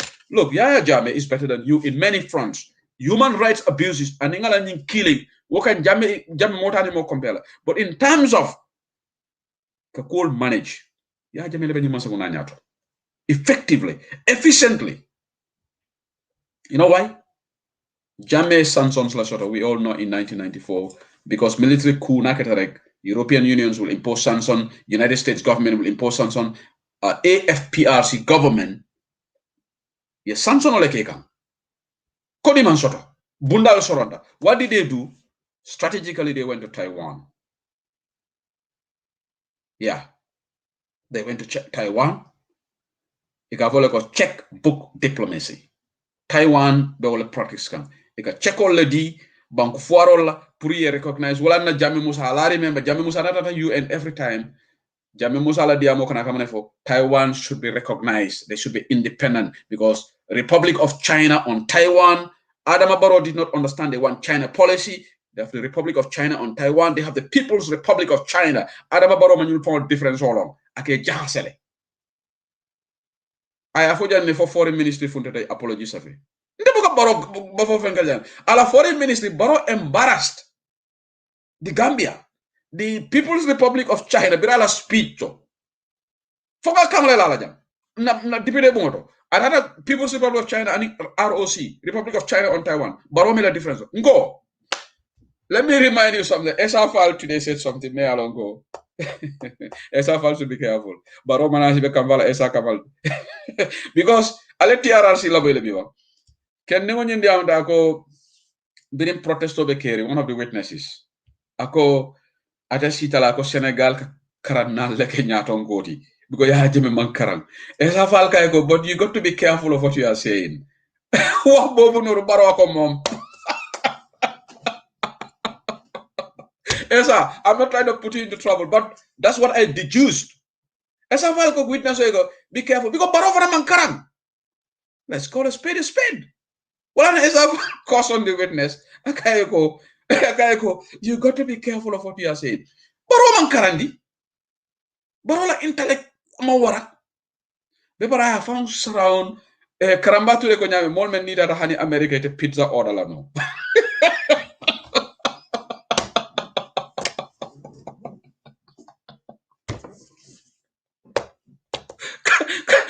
Karambatu said that here. La birika program so last Saturday. Ago baro I found surround mol le me alango. Ni data America ko baro ko pizza order ni na ita order la no. This is true. Imi bulubal ni maralo. So, esa fali men fo wolom. Ako witness o hakilotu. Because witness o ko nyato ko me mankan. Amanya na mo lead la. But wax bobu nono baro ko mom. Man dina ko fi bantaba nak. Manasi. Mol ka kool me laha. Nte bi dala nga foy. In your face. O kumo italom.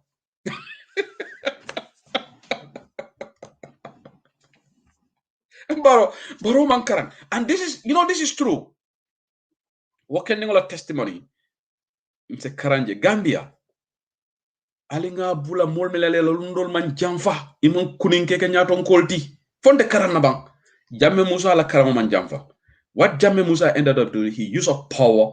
Jammeh Musa used power pour ka fam forcer mol kan wole ñun jongulal be samanang wole farwol samana banko kan forcer wole sifatam faso samanang ay tribalism dundi mola banko kan. Barrow is doing the same thing. Barrow is very tribalist. Yalo menkante kamfa Gambia. We want to be naive, some of us. Barrow barindingol mu jolaleti. Barrow is rahulol male. I have said this here. Can we stop this? Anundeka dalila kendo lo sorijan. Foy buka tubabol ja me alonko ikake racist solti. Bari dimu sol ka futu mo fingole wala futu Indian wole. Bari famal ni bamal wolke jusol janile. So Gambia na ekaje sawo. Man suma sister sa munge se apol. Man suma brother sa lila man nakala. Lord doesn't mean you are not tribalist. Tribalism si individual bila neck has nothing to do with sanyata mboka nyoy say again and heti. Let's save this crap. Barrow, yes, but Barrow is promoting tribalism in Gambia. Yensamba court fonta proof lano. bawo sa yo sandole wulindi ni memo diamata mbe sambala court al gambia be samba court bawo court ma to reality atole tamu gambia court altaji wala na lawyer kumba jayta yal bute abiral ya bay court ko adam baroy ko Mr. Con Johnson akana singo samba je biko tonyala ka samba wala tin na Kante Mohamed Kante la case court ni yalla case ni throughout the case ako kumanke wala biko tonyala ka sabanya judiciary so far ali samba court baroman fulol invite tibital poral samba baroman balanta groupol sambaji baroman manjago groupol sambaji baro is bring alaji sadado kere ba jawra nyin kele bam ana mana kede hani jamme Musa nte buka jamme Musa jenyana jamme Musa melkal Quranul karang Quranic recitation competition wala kata State House bari si karelong yaya jamme tena maje ko jolal la kafole tata State House ala nga tonya fo ngata la tonya taba way nga wax dega rek only the truth shall set us free. Barrow is promoting tribal agenda because xam nga lan lañ ko wax ha ñi siol be kafu ñokan nga UDP kele bari UDP man ka siki len tedi fulol be UDP le bin sala fulolo ma be UDP le na sister Tamara Ba abe France fulolo a UDP le fulolo se fo janente konte la ngiba sara hulolo UDP sara hullo ntamari to fla jam na sara hullo frando le be jam prominent UDP la be France aka UDP support back ni sara hullo keba do le frandi am ntamari to fla jam amami aka UDP support ngam mol soto mel ngo businessman lo sere hullo ndese hu sere ni ka diamole wol ka UDP support le jola le be UDP tala single nyasi jumal la UDP nga tambita woti adingol ala molbe UDP nga UDP group also UDP is party for Gambia aji am sek be UDP Rohi Malik lo be UDP bari ba nga Rohi Malik lo tofo namuso ate campagne datile saing alingal la moy Rohi Malik lo la diamola ay menke ñe wato kono abe diamo kan Gambia musole alingal la moy Bour Banjul wala ka Adama Barrow la mol kamfa Bour Banjul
no bank musolu ala tew stay bamba ngeen combat nak ako combat babal du de combat mendi ba 2021 du yomba ate sonere 2021 du yomba de 2021 sonere ko len wax ne ya faale ko yena fi oppa atule siada yena fi mun atule jammo delo akane ne roke ko len di wona dem len to nelaw mo ma ka batale siro akane ne li du woye nelaw ako wone siro wat len to alu wali al tew sidi xam nga lan moy ñoo windo ako yalla mu ne gajen la fulla ak fayda fulla ak fayda wala xam nga lo nga ngeen ko wone yalla ba kala ñame moy photos card yi di do ako ñu photos card ñu le registration joté registration na sida yeen na leen ngeen def register al fundale ta register yeen na leen ngeen register ji ale ta register ta e sen jëkkër yi al ya jeñu kuma ci sen doomi al ya diwul sida al ya ka jana dero al ta register ta wala amé sen carte yi dal ya ka de keso sodo wala ko dem ka ba dembo al kana di ba dembo wala ko de ka balami al kana di balami ni yeen ko sen ala mu tan guru parce que dama wone lool mais na ngoko su balami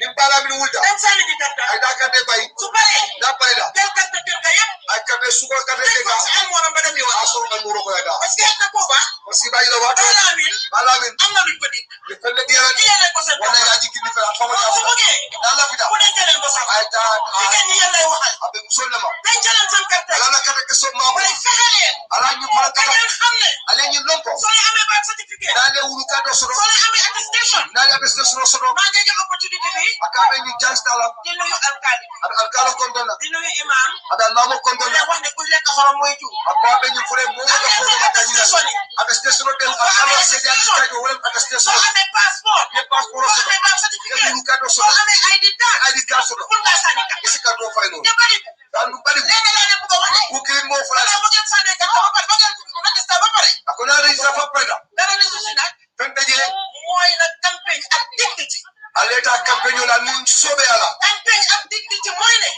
campagne on dignity wala mu ñu ko campagne bu andu ta haske be ya lon ko ñoo leen tejé ñoo ñaawal tejé campagne bo xamne dafa and ak naxal campagne on mi ala ko ñoo leen neele parce que politique yeb lolu la ka du ko digom ñoo leen neeti dana bobu nak ko la la dess metu da moy dem sanni ci carte kada carte fay al wul suba juro aleta mo do mandi men dara sonal fantanal badan te ngeen bayyi xel nak ne ala la kilotu fu nekk political party dañ bari ko diga party siana ñaka ñum fa nga fo la je ñaka ate fo la je dina am box bu ñew lu ak suñ box asa geno do ya fa mu ndaji andi na box wala ma ne da fay nete de amma fa be kelene de mun ko de mala se geno ye fam suma la kon nak su fekkee ne jël nga moye ako ni dare si ak lo te kundi baake dem register ye da register ta da campagne ye campagne okay so isani di carte ni be ka do fayla solul be jak i pare fay bete ya ruju sa ruju la ye ma fay ne da man dinge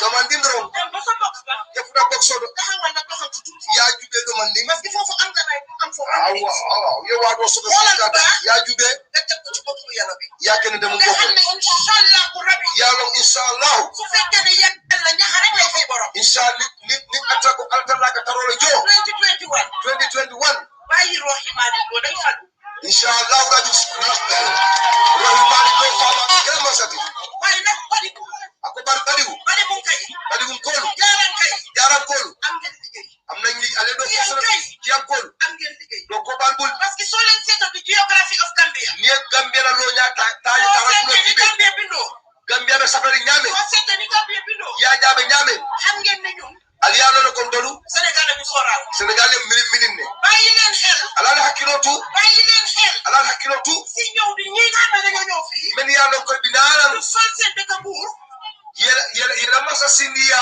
baka mo ñoo faral ina ka pour kana ka masa sindia fanay dama ne ako responsibility bu nekk la ako moom mo la ñanto la so gisee ko xalaw ye mo de mele ma sudé gasto ba ko mala bi ko ma jide ya fo mala gasto ba ko Ibrahima wala ko ma ya ko Souleymane wala ko faatu wala ya fo kadi waxante len ko ako ale ku mo ko joy waxante len ko asi ku mo du ñobi kulo ama sonka si ama kele si way li ñoo bañ moy bari ka balam ben la falsa de Kabour yete la masa sindia yene do si di fara ñu fi fara ya at kela du fi am kela abes kela sam tax mané len wala ko ñaari élection lañ am carte fay fulal be mo élection di certificat ta élection carte fay élection di wot man ali élection mi am ko kela wot man ya bi nak andu wot man ya ñi ñun def suñu responsabilité fere len ta tamal wala dama leen di wax aka même fal yeen yeen kay adon ci yankol yeen jarankol yeen bari bu kay ñoom min kay yeen ci ko pare atol le ci ak bayi leen seen xel dala hakilo seen responsabilité ak ñaan tolo bu fi amé da sotta da yeen lay bi la ñene ko atol le mu parce que yeen du feel ko atol le dem feel la kon bayi leen seen xel dala hakilo dekay yu ndaw yi ban ku ñewon ma sa ñepp xamante wala damale ñolo ñepp xamante damale ñolo kon bayi leen seen xel ci ko hakilo ko ci fa dafa metti ko diminda ni ñoo def anu ka menge dañ ko anda sabo la kenn hakilo la anda seen yar la kenn kuro anda seen dégg la kenn kuya dañu xam ne suñ mbor mi la ron ko la na mbiro 2021 jotee inshallah rabbi inshallah biu dabo do inshallah opportunity bi akabe ngi tala di gërëm la mi tayte akabe la mi jege tendula ba ngi wax la mi tayte ne aba fa la mi jege ko ngati e fofa la lam gasama lam gasama la mi tayte rek la ko de wax wa la mi jege la ko de boy yemo ba nga di wona jere gëdde akaba ni mbara la way suma wala bul bojam bi akaba me bul bojam denna len ko def kayeli akaba karafala la jappale len ko al sama koy ngeen xam ne ci dafa metti al salon ko ñaato ga dimita ko la ke fuka dal ya ni ga tan la girin yalla wallahi xam na ci dafa metti al salon ko ñaato ga la mu ñom dañoo yek quand même to ka to kala mo yalla de ako ila ka pa yolla akaba karafala la al samuda mangi gërëm suma executive akabe executive fo nimbara mangi gërëm suma executive fo nimbara moy kirewan executive bi ka ko membe kombo man fu fala bokka akate be woldo may deputy kia ya ko jawara akate deputy kia may deputy kia bi fo akate deputy kia man di gërëm ñoom abbe nimbara la di len santa abbe tendula di wax ba kirewan kolle jam ngeen ma akali agunne way rohi malik lo akuba rohi lo kenn ko jam naan ako mo bu ka mi dina fi ñëwaat akabi la jam parce que registration mom lay do monitor abina wol monitor la ngena nak ne ay amone ko 6000 nit men dara fu mo wuli woro fu wara sadi karta wala dakar do fay kirewan ci sane karta ni karta fay jam su fekke ne li ngeen di wona mu ci yesu su fekke ne alkamen ke wala kel alkamen tan wala to 5000 votes akala after unit ande wu ako unit 5000 votes ay da bok sokolo solo ma 6000 ama sula wuli woro la ako kadre fembe je fo sada fada suje abe men fula je ay jaw sidi ba kal kendu kal jey ka fale badi bu ko toya ali ala kala masala ne okay bari wala Lord Mayor of Banjo Roy Malik Law Mediam kan Kerawan be mba tentula bake kumo be summarize janne kadam gamme musoli ka hakilo blande fanan luntang wala ko fanan hakilo tuje hani sa en kana jebula gambia dingo be nyanta kala banko dingo kantalaleti sa sayol bi jele bawo nim ba dem taka kindirole ke ni mansa ko ndabe jikmanta jikirim fenna mbediam kamana UDP is a party for all Marisuso ho sarahulolam nimaga broda nimaga safijanga moja mala jejan tanki be comments ko tol musarahula di bat UDP wala na UDP is a party for all na sister Tamaraba UDP lom nga example ol di janni ñu molbe yalon ko bebe UDP is party for all Gambians. So tribalism akabanko tinyale. Just because of it taking America, this is the only method so we know. Nani sidol be samanankan, itol nani ndol kele. Rohim Malik lo, adiamo banjanne, banko be koleyaring, marsandi solda be koleyaring. Price is going up every day. Gambia be koleyaring. Things are tough. Okay, dole botanang Gambia. Another family that holiday. Told number 5 of them. Na brother Sukutan Kolomati. Ala muso wobe another part of the UK Tuabdu. Atebe Tuabdu. Itara holiday la Gambia, but atata ni Senegal la. COVID-19 test hole from Olumba for Kanjang. Na result soldi jang. Ya test Senate Gambia iko positive. Fa for ala flight la. Atata Senegal ala test keje negative. Ala muso ni ala family be la time always wolu 4,500 euros you all lost because they had to book another flight in other Belgium. Flight Belgium. Because of this incompetence of people. Gambia COVID-19 test results from I don't trust them. 4,000 euro wuli nani lulu keme lulu. I only lost air ticket because ala flight miss. Atata la Bangkok. Ani gal fon lafta sonkala jey. Gal ka fay ko ni ibe ñi nekela nga ñin kay. System be fale na ñaadi because you know what mo bobel domodula la ñene kam. Nde mano ñin to fola jam because na fay ne ko I'll put your identity. But I'm going to explain this story. Alamuso was frustrated. It at Belgium. I've got all the evidence here. Atata Dakar, negative. Belgium, negative. So how come Gambia? Now understand that sometimes mistakes can happen, particularly in the scientific world. Margins of error. They call it for margins of error. In test all day, they have margins of error. But you're more guilty test. You got all these results wrong. Because Gambia like COVID situation is completely chaotic. COVID kelemantra Gambia. COVID fabe Gambia lebang. One would rhetorically ask this question. For COVID fabe Gambia le. For itol gamo dunia la COVID rek yewuli. Public gatherings going on. Because Adam Barrow, Mabra la kantora mi NPP ima bay. Ita bayla. They will do it.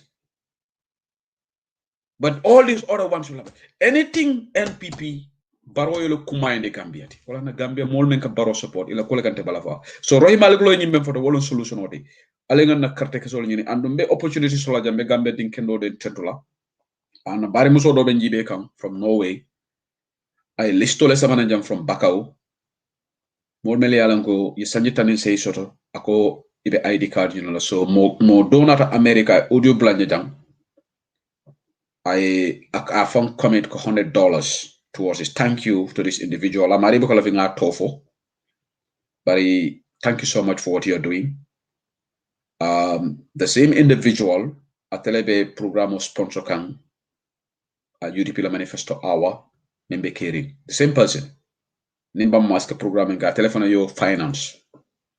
I audio blanye akonyo ko ni ID card me more 10, you know, like $100 namra more 10. So ngalin lady nyindi amata ay number kinyi so nyimme am benyu sponsor kan abe kulo kila directly Gambia. So wol mo tangol be ID castle. So nanyi system en fara me Norway ate fanam ye malay model sponsor for 25 ID cards or something like that. All right, listo babul, and these are all guaranteed UDP voters. They will definitely put in the yellow box. Come roy malik lo kan nyimem fode. But in the kate fay lalal fana alenga voter education ke. But I malo membe kiring IEC, the ping pong game between IEC and Mamure Njai. And don't mega meno remind la kukelena. Well, I didn't chahan the phone smart business group. Yes, silo sort of puruka registration okay. Gambia, then we have a mountain to climb. To Bible Kapmiko, we will have a mountain to climb to beat Barrow and the polls. UDP nkolu alengana mfangolu ngana tamaya ntol majority bentol le bulu. Nini nyatonka kalabante be nyola. Nyatonko me alonka te fonga akoida maleko supportable. Barabe jikiri monela tapaleya. Being a kibar senengol soto yaya jame fonk electional sunyanu Gambia. Nalka cross UDP 34 for 30 something 5% 96 biraboto UDP la voter percentage ka jile because yaya jamme mastered the game of cheating 96 utuma ma master follow bari bra meta nyatonga yala ay sunyarol wo carte kese wuli keme sabo ali yalo na baro fam yaya jamme be jikri wala nyama manke ko physically carte kese voters wuli keme sabal babul yaya jamme ka multiple voting nek Gambia yara fam mo kilingo ito ko se usedliti yeta busumbala ward ya funkeli yeta fajara vax yakeji yeto kumandi seku something la because in urumo system kono baro jarma ya jame so walanna wo vota 300,000 votes all ID card fo bigi walanna alani tala to moni jallowol molle be diaspora jam tengi mario lonne de barinte tol fo la jande wolo de coordinated komen be tawata ton to fo la jam. I'm not going to put some of this classified information out. Wala nani baroka foko atele jatofa baroka mo jamale nende biri wo operation obe kela pour ko kata kese wuli kese bo baroma fenkala mutaji fo wala tina ya jame manta ay biri after he lost the election atata tumani jallo fa dindi mereng membe gami ami ka jongolal ki ka fa because tumani jallo alama ne mani ka forkala wolle they coordinated ani molbe diaspora jam itata ko carte kese wuli kenso no wonte jamme musale be gunna no danu no metala sirin jandu zema fos na tara wula radio to ni resol sol contre rek ko jamme musa winna ya ndekete wo jamme musa da don satch so alale across UDP kabrabota 1996 UDP la percentage ka jile 35% UDP also la beraboto e man 35 so to kotenge because ya jamme sunyaro mastale. So what I'm trying to tell people, I'm giving heads up to everybody alanga tamaya bula dolenga majority shoto. You know, economies will have make real and nominal. The economies will understand these terminologies. There's what they call nominal and there's what they call real. Real inflation, nominal inflation, nominal rate and the real rate, they are different. There's a variance. None at a real support la UDP la support she at a baroti. Baro fongo olone wolati na UDP la sino baliandino wala na nim baro dasa mata abota dasa moko no somanda ni ngune kable UDP ngol biya monef akani ko jomala nyininka baro because baro is always talking about UDP. In fact, this government is distracted completely. They made themselves distracted because of the power. Everything got convoluted in their actions because of UDP. If you can find the practice, no language is meaningful because of UDP. But Barrow is banking on one thing: to rig the elections. Yes, some people will say this is not possible. Barrow the election on no. But I spoke to somebody today before Ngana Bantaba. I explained how Jamaica carte will Sunyamu Nyan Gambia. Ndekete wo Jame to win election. Ndekete wo APRC then such. And let me tell you, let me give APRC guys heads up. Don't underestimate some of us. We know a lot. We know a lot. Why was the former mayor of KMC, Attorney Fam, Jumal on the recent one oti. Birinja Jame Boyla, Jumal Bije, what is his name? Koli. Is it Yankuba Koli? Something Koli? I tell him he coordinative role play between Ning ID card or Katarada and voters card. And Yaya Jamaica Menkenu. Yara fan Jame Musaka ID card or di nyula baraki table. Ito leko voters card or control. So Barrow knows this. Barrow knows that real support tabulu. But the proof of the pudding is in the eating. I keep saying that. Alila crowd jibe. What happened to Mama Kadibajo in Gunjur? She got embarrassed. That was poor turnout in Gunjur.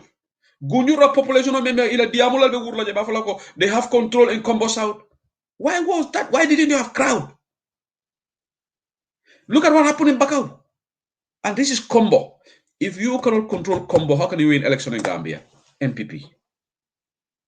With no disrespect to the provinces, Combo and Kim make us Gambia election. Because numbers here are. And in democracy, election is about numbers. So nim Barrow book turn out chotono Combo. Barrow UDP be Barrow win na Bakawle.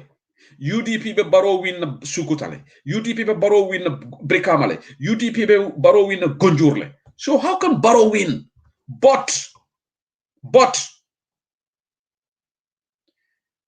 let me caution our people. Yankuba Kolilong, thank you, Musa Kamara.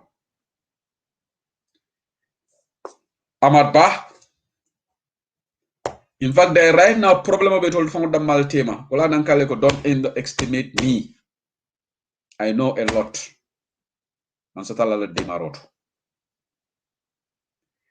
NPP from all is not well within them. Yare la audio fundita janne. Maimuna Baldeni Maimuna Sise. Wolbenyo Sabakan mobilizer, women's mobilizer. But there is a bigger one brewing up. Ahmad Bah has his own kabudu in NPP. Ahmad Bah is ambitious. Imagine I said to the rabbits in the Hellman, Ayo Randall. Ami Bojan Shishoho, anonymous now. Wolongaja independent or what more president. But when was the last time Ami Bojan Shishoho, Moriaja in the limelight? Ami Bojan Shishoho, Ela Diamol Futatamajane, but I'm not going to say something. Don't underestimate me. Ntitalaji. Ami Bojan Shishoho. No, I don't want Barrow to sack you, so let me not go there. No, auntie, come na brother Ibrahim Silla. Because Barrow can Ibrahim Silla bay. Because niya bay nyabe malali. He will go confused, even though he's trying to put a brave face. Nilugolo Barrow ente bay. I ngalon ko harje wala bantaje. Ibrahim Silla ni ete bay bi malabe talaka nyami because ite jang. So you will go and do gardening in Jamban in Minto. Jambur. But Barrow kana Ami Bojan Sissoho by Dukare. But Ami Bojan Sissoho, all is not well with you guys. Ravi Sindi Hellman Fong is not happy. Because Ahmad Bah, I am not allowed to be pushed. So Ahmad Bah is the most important person within NPP. But he has an agenda. Ahmad Bah agenda. Ahmad Bah is one of the biggest opportunistic person in Gambia. Ahmad Bah opportunism la. Ahmad Bah is on a mission ka NPP hijack. Ahmad Bah jibe. He is the one who will be like the kingmaker. Ahmad Bah even got the audacity. Kafala fellow ministers oleko ni momomang their political kono barobe bailale. Who is Ahmad Bah? You are not even vice president. You are just tourism minister. And you don't just because you're supporting Manasi, because Manasi wokan kukupuru yobualeko defane. Because he is not sophisticated among critical thinker. So Adama Barrow la camp, too many camps there. Maimuna Sisa Dabo will you all think you can men for Maimuna Sisa Dabo, and this is where I really get sad. And this is where Barrow needs to stop. It saddens me, Ningaja Moka tribalism. Look, UDP government will not even have a tekela for tribalism. UDP Shita Gambia is going to be government for everybody. Imu mandingo tiwo, imu sarahulo tiwo, imu suruwati wo, imu jola tiwo, manjago tiwo, imu akoti wo. UDP lebekile la mansa kundati, and we are not going to marginalize anybody in that country just because of ilasio, tribe, or religion. Independent speech. There is no Fula Gambia. There is no Sarahule Gambia. There is no Jola Gambia. There is no Wolof Gambia. There is no Mandingo Gambia. There is one Gambia. But NPP right now, it will find that my big tension also to jele. Ahmad Bah is promoting full hedge money there. It's very sad. So Maimuna Balde is considered more important than Maimuna Sise Dabo.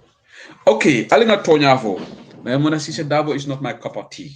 Because I tell you, Fatu Babaru do you learn dungot. Abafala na chocolate bonbon. For chocolate bonbon number, Better than New York. I have a so because I see I have ego massage can. But Maimuna Sisa Dabo fought for the change. She was part of UDP. She fought against Jame, even though the end. Anyanta lolo principle norma. Pisal de Junade. But where was Maimuna Balde? Where was Maimuna Balde? And I came at Asan Jalo. Where were they? So B Ahmad Bawolu, they are supporting Maimuna Balde. Can you don't marginalize because of tribalism? Nyimanding Kolmel be UNPP, Ali Randall. This can't work. Ali tribalism bondal la cool kono. Ali molji koda citizens. Alkana mojibe as a tribe. Alkana mol la theology be. Ali mol la competence jibe la ability. Nyatonko be lafta tribalism do nagame alama alaye bruka. Yes, nte fanan manke fenti na londi man jamfa manke alala moti bari menyun duwandun kala jam sa talal na juwa jabi nyatonko lafta siko kala jam alama alaye buruka kwa jamme musa buruka nyame nyatonko ite amere ko kasiol damal ko takini nyola wala nete be kato sotol alama alaye buruka alama alaye malundi alama alaye doyandi Gambia Adama Barrow because ibe nyum ferole kika ini Amad Bah mo kufandingo me yalon ko namanke Gambia yati fon Amad Bah nyante kala ministre tile bam Amad Bah mon qualification so namanke da waraba kuma fo ken samati what intellect na tourism sector fella is all in shambles all in a mess post COVID period from Amad Bah is not working on how to help the hotel industry how to attract tourists from destination because right now lockdown all be all the strategic locations tourist all man na hotel all fele science because guess also Amad Bah is not focusing Amad Bah na la warambo do rek NPP ko because vice president ya be la fi wala ñini kan so Amad Bah is trying to climb the ladder ate ñëw ko ni Adam Barrow winta ate Adam Barrow succeed la pour que NPP leader ti ñu Adam Barrow la ñu Amad Bah la agenda ti alwa fala Cheikh Ousseyn lañu fo bantabale yalla nga fa le janne ko Bakary Badji I joined the NPP because you have promised minister yalla I said it here go to the videos let Bakary Badji come out and challenge me on this Bakary Badji was promised Prokake Minister of Youth and Sport to Walatna joined the NPP. Otherwise, he would not have joined NPP. He can deny this, he can defend himself. This was what was discussed, and we got the information. Amad Bah, Niajaba Famfa kan Barono Matin. He's trying to hijack NPP after Barrow. But inshallah, NPP to Robe Fallet, December 4th. So Amad Bah, all your hopes will be dashed away. Yeta see Senegal. Probably because ibe korra lo kan jele iteni manasi alama NPP fon turo bank 2021 because leader will leader dole ko I WhatsApp kinyanane let me check what message is that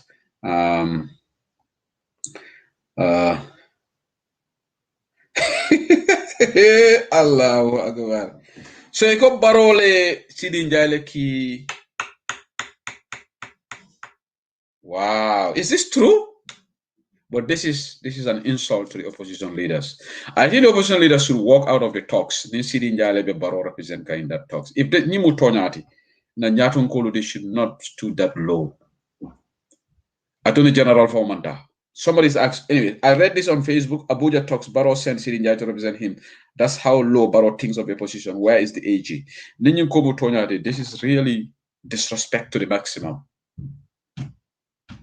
but we hope the media houses will confirm it but Barrow is capable of anything because Barrow anything with this constitution ama faidandi so badingolu bimbe programme kumfara janne so I will take the calls right now thank you for listening to Bantaba. Thank you for your take. I'll open the lines now for the callers to have their say. The issue of the drugs. Already and be tilingo nyatonkaya foraya tonya fo. Alinkana pisali wai. Nakala all of you wa li. Kui joy to how my lands you be Pompey. garus hawmalan kadinja ofo nyepa mafo yeka fo jadile ni men min doye men pisal ni Ibrahima Tunko Marena is calling. Let me take Tunko ni bara. Wa alaikum salam. Ibe nyari Tunko. Muna be kering. Alhamdulillah. Alhamdulillah. Mbe konta na ba ke ni la jibela ni la mayra. Abaraka. Sunggude no men na da platform do nga stop no last Monday. Na I message o kinyana na duma de. Okay, well, I am waiting for her final documentation, to certify and make sure that, we need to proceed with we need to proceed with the assistance. So by Wednesday, I hope we should be able to get everything intact so Wednesday, we will program all. I mentioned about her, and then, how much we think perhaps she will need, then we can proceed with, processes. Okay, that's good. Thank you for taking leadership on that. Tunko. Yeah, I message you Kenyan and I call Anim Mole Diando. So presumably that's Italawati. That's you. Yeah. Anyway, that's good. We keep eye on that on the update. Yeah. So Wednesday, hopefully, I'll come back and then we will see how best we can do. Yeah. Okay. Adabaro at the election of Sunyanola Gambia. At the Kenola, it cannot happen. About trial about to work no la molianta me understand na is adama nabe dia mola mol mel ba ko mani mo tanna mo nani damale ba ku the rest of the 6 people ta ko yalon manja kol tata non state house le but perhaps itata membela je mol ma alon no okay biri tata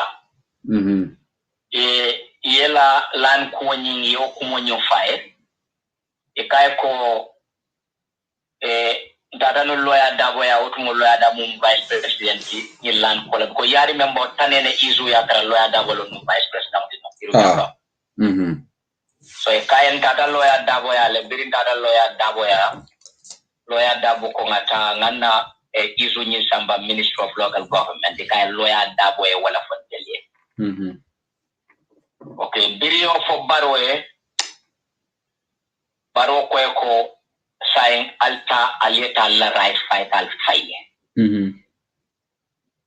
Barola barola mo jamale kijo fara o blade. Ala minister dol bija ni la panala permanent secretary la mo jamale kijo fara because anyanta mem fole wala mo ko anyanta fole dabo e mem fo allié wala nyanta kela. Demande minister bari nina minister be dia molale al stalla minister ya local government isa jibe balla isu sort out para ko alta aliyata la right fighter al faye there was an insider member of meeting to barola top official lemu wala nyun kumo fonte so farata back that day for akonin is this man all okay? Nyum fabe alright in the bank. Mol na tetea ita banko nyatonko. Yela problemo fwe instead of memu silo the lawyer dabo e mem fwe nyanta wala fole ko lawyer dabo vice president ta manke local government minister. Na ko me yembela kena ko solve lale wotala do ko that is not his portfolio at the time. So but anything with lawyer dabo Gambians will take opportunity and tell Baro ko nga nyine fo lawyer dabo e nyine ko so that Baro show makato bayani sila dola. So birim Baro ko nyile alta alla kudote alfaye ko alta alla right fight alfaye ay mo jamaat ki jo faraw la mele Baro la ko la moy katambi ate famna. Ika mune foye na ko alta leta fitino mamandi. So no tate ko say intel tata president ya le adu mansa fangale nyum fontele inata taye kudo mamandi fitino nata na wule gunjur mun lebe fola sa ko man ko le majakol atakile because mo be do land izu keta no nyame so ati fitino mamandi so So mol bala odla mel yalon ko yalo kuma kamuni ya mira nyala me yalon ko critical debat ko president manya na kawfo imara molie nyanta men fola men musiloti nyante tamandla nu walala pour yefitino dafa banko kam but you cannot tell them alta leta la right vital bay you are telling them to go extreme mile ne fitino mama daje atele o sabo na fitino mama ditaja tele o sembo di nyin tola ko na te tele kan ko banko nyaton ko yela problem but tungo but that barola behavior do nyama baro Hani Supreme Islamic Council and Raudo Maglis a problem over dami am I involved there because all these issues baro things that nindara nyin karadola me fola nyin la vote la nindara nyin karadola me fola nyin vote this is baro for you right yeah. So coming to the elections immigration na nyaton ko sidi toure tata nu LRR le pour kata tola je kata tola je ko sidi toure men fo wala nyente ko kayto di molla mel yalon ko loi sembo di la pour kayto di wolle kayto di wolla ko me loi sarto la nyamen ko nyanta kayto di la mel la kayto di wolla bero way o fo the governor there yalon ko baro barinding lam governor ti elara rohi jones from bansam a barinding kono to lo wata tinka no ba ma boda di same father wala mo governor elara bere sidi toure o fo rohi jones ko bari but it can more discriminate. What does he mean by that? Yeah, how does it bari alkanamo discriminate. Ibe jumale discriminate because this discrimination is all about foolish. But until yalon ne ko who are the definite, who are the foolish that are definite Gambians. Moli yalon ne fulol mel mu Gambia dinti moli yalon ne. Yeah. So nita da base mansa jam kunda ita fulo nyinin kala otala Gambian tiyala. Nita da base ko ba kunda ita fulo nyinin kala la Gambian tiyala.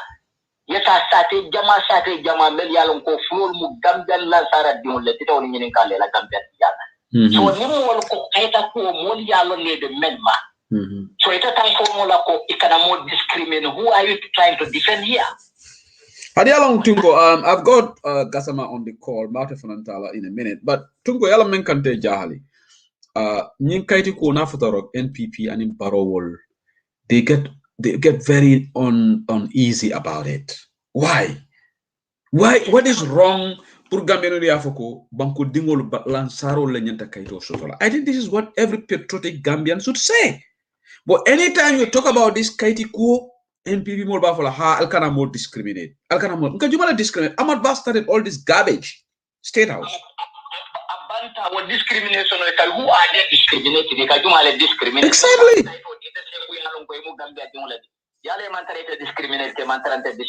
Exactly. As citizens of that country. Exactly.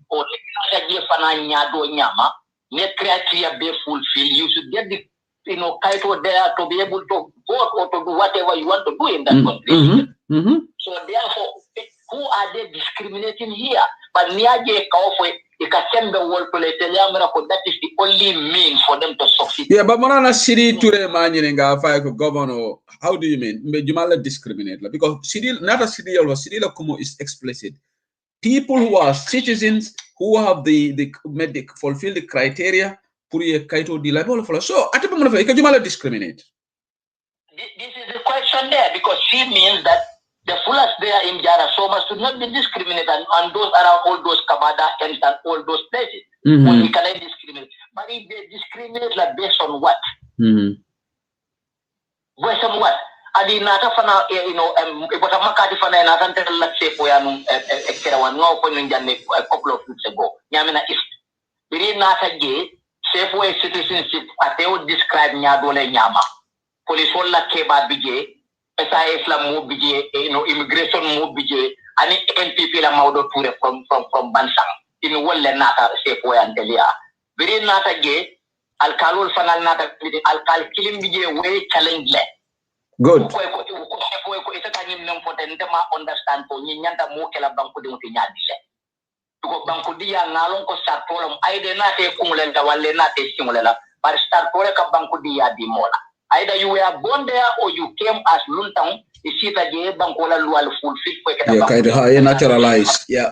Imagine inside BC Sabela Kubosemenuka, brother say it's true what Tunko Marina is saying. I can authoritatively confirm that with the strictness of CD Ture and his team, confirm the strictness of CD Ture and his team. The government is interfering in their job. That's not good. So this is the problem. Abela Kumo validate.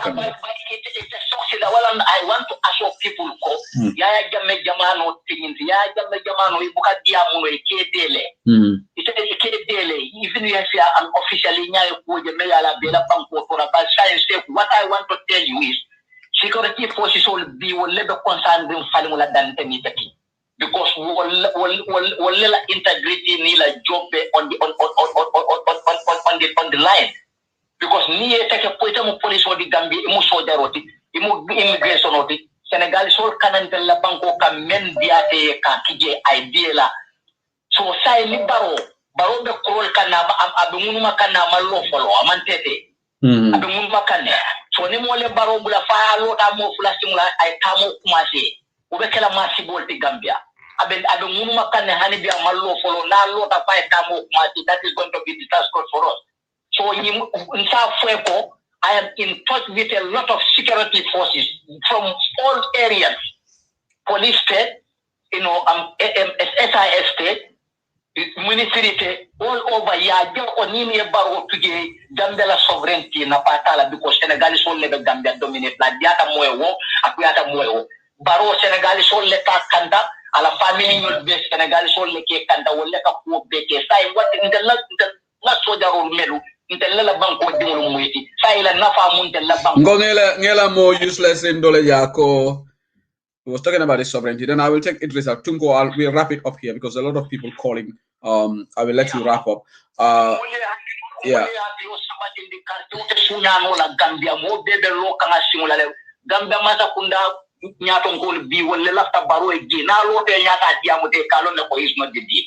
Abaraka Tunko Marema.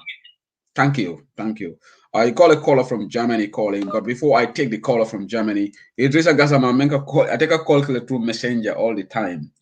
He's on the call, and when you're on Messenger, Idrissa, I cannot take the other callers on WhatsApp. Go ahead. Okay, sorry. Then I'll be calling you on WhatsApp now. Please do, yeah. Call on WhatsApp, yeah. Please do, yeah. Go ahead. I'll be doing that. Yeah, thank you very much, Abaraka, for your contribution. Admire you a lot. Thank you. I hope I can be like you. Maybe you are already better than me. No, I can't do that. But I want to talk on two things, like citizenship and then COVID case. COVID, yeah. When kaya source no sort of from Lopitan Dokulan. Iko hanna ayatra COVID bento labango kan. It got inflated. Oh, it got inflated. Yeah, one. Okay. In the Gambian contest, Gambian will form a lack of COVID the Gambia. Mfaranga wale for jande. No, generally malla. Gambian for come mbuka diamu come alanga diamu to no jande men nak mo franga tibi bagen. Nga kisi de nga nyim karo kala fo mbata fo nim mol ko sonkala fo kam mol doyala ngan tawon ke doyala because I want to know their stand. You can understand it because nila fa mol stand lo ne ka kaja fi kol. Na me muta tonya di kalo na ma muta tonya di kalo. So nga mol kaja fi akol da mo cikilin de fulante sama do jamala be do ko lo tan. But yen nyim jandi nako ha the general belief membe Gambia wolen imol malla killing. Fulanya masakunda ka inflate. Ika resource inflate. Iko nye malo political reason wala malo meati na kaki ka inflate. So is very clear and ndefana lata kaka inflate yafang. Yes, because not all la hajo sita COVID buka mo muta. Not all la hajo banda COVID ya mo muta. Nga fanyame wala because intolbe COVID kono la bring March last year kodi. Anana mambo dunia kono ika fola jita le baraka pota jira manso. Everywhere in the world we are all cautious. But all of a sudden, to Laman Sukunda man cautious and anyhow. At the other end, so need to that full side, it will have all solved coming after a tour, another inauguration. Say, Ikaka Siale. So, Hanata Gambia, more bad than Yadi. Let's be fair to ourselves now. Hanata Gambia. How will people look at it now or see it? One, okay, now I want to come to I want to come to City Toure. Maybe some of you talk about City Toure. You've never met him or you don't know him in passing, got it? No, never met, no. Okay. Now in passing, come Bulubabulo. Naka Siden Kakacha. Over 5 years. If you can understand it. Nkaboy ya nkadala bungo nkasinga kacha so ngalo ne ko bulu babulu ko hadama dimo le me alon ko adu wato ya jamme man dia man benga fi ma fa na man ku ke mer ronda ko hadama dimo tambita wala ka bunte na man ku ke mer ronda bare man dia man korek aya mo tilim ngalem ni man sakunda be interfere la do ko non man ku no ko ta fa man sakunda do ko parce que si de la dignity ko ngol itande rek ma fokate ate rong la da se ronno de ma fokate ku tilim balo ken asa keno but si de la petaya anala kende ngol no ate ngamela molman problem sort with CD. I think even Olumati Jallo, our deputy, I understand she's a very upright person as well. She's more Kendolum, the deputy. We see in Governmental Jam Bantaba just come all criticized for the sake. I have said a lot of times that Olumati Jallo, Nakuma Kendolum, Carola, the deputy DG immigration, and in CD Toure. But the pressure is from the top. Ahmad Ba and these people. Ahmad Ba is the main person behind all this nonsense. In tribal, Kaitigo. Yeah. Yeah. This is a question. I know I'm about for Yininka. I have all Ker Ulde Jana. Ker Ulde. What am Jana. What for Gerald? Far from Gambia for the farm, the form allow the follow. And I love to discriminate. That's what he wants.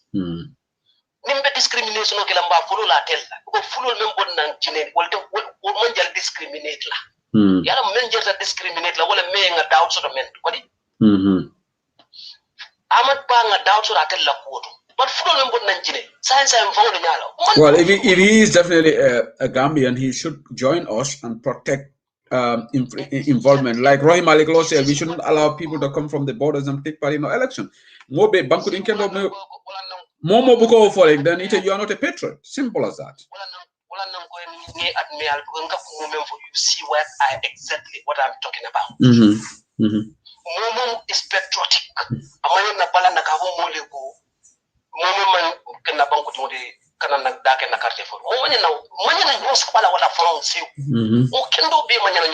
No, Olimati Jallo, Memo Deputy DG Immigration. Jumala Bafalo Water Katofela Gambia. She's a Gambian. Nobody. Jumala Bola Gambian citizen is a question. No more question now. Okay. You know? Exactly. Jumaleka Walla citizen is a question. Exactly. Mobuka question. Yeah, Asan Jallo, they keep justice. Jumala Bola citizen is a question now. Nobody. Yeah, so.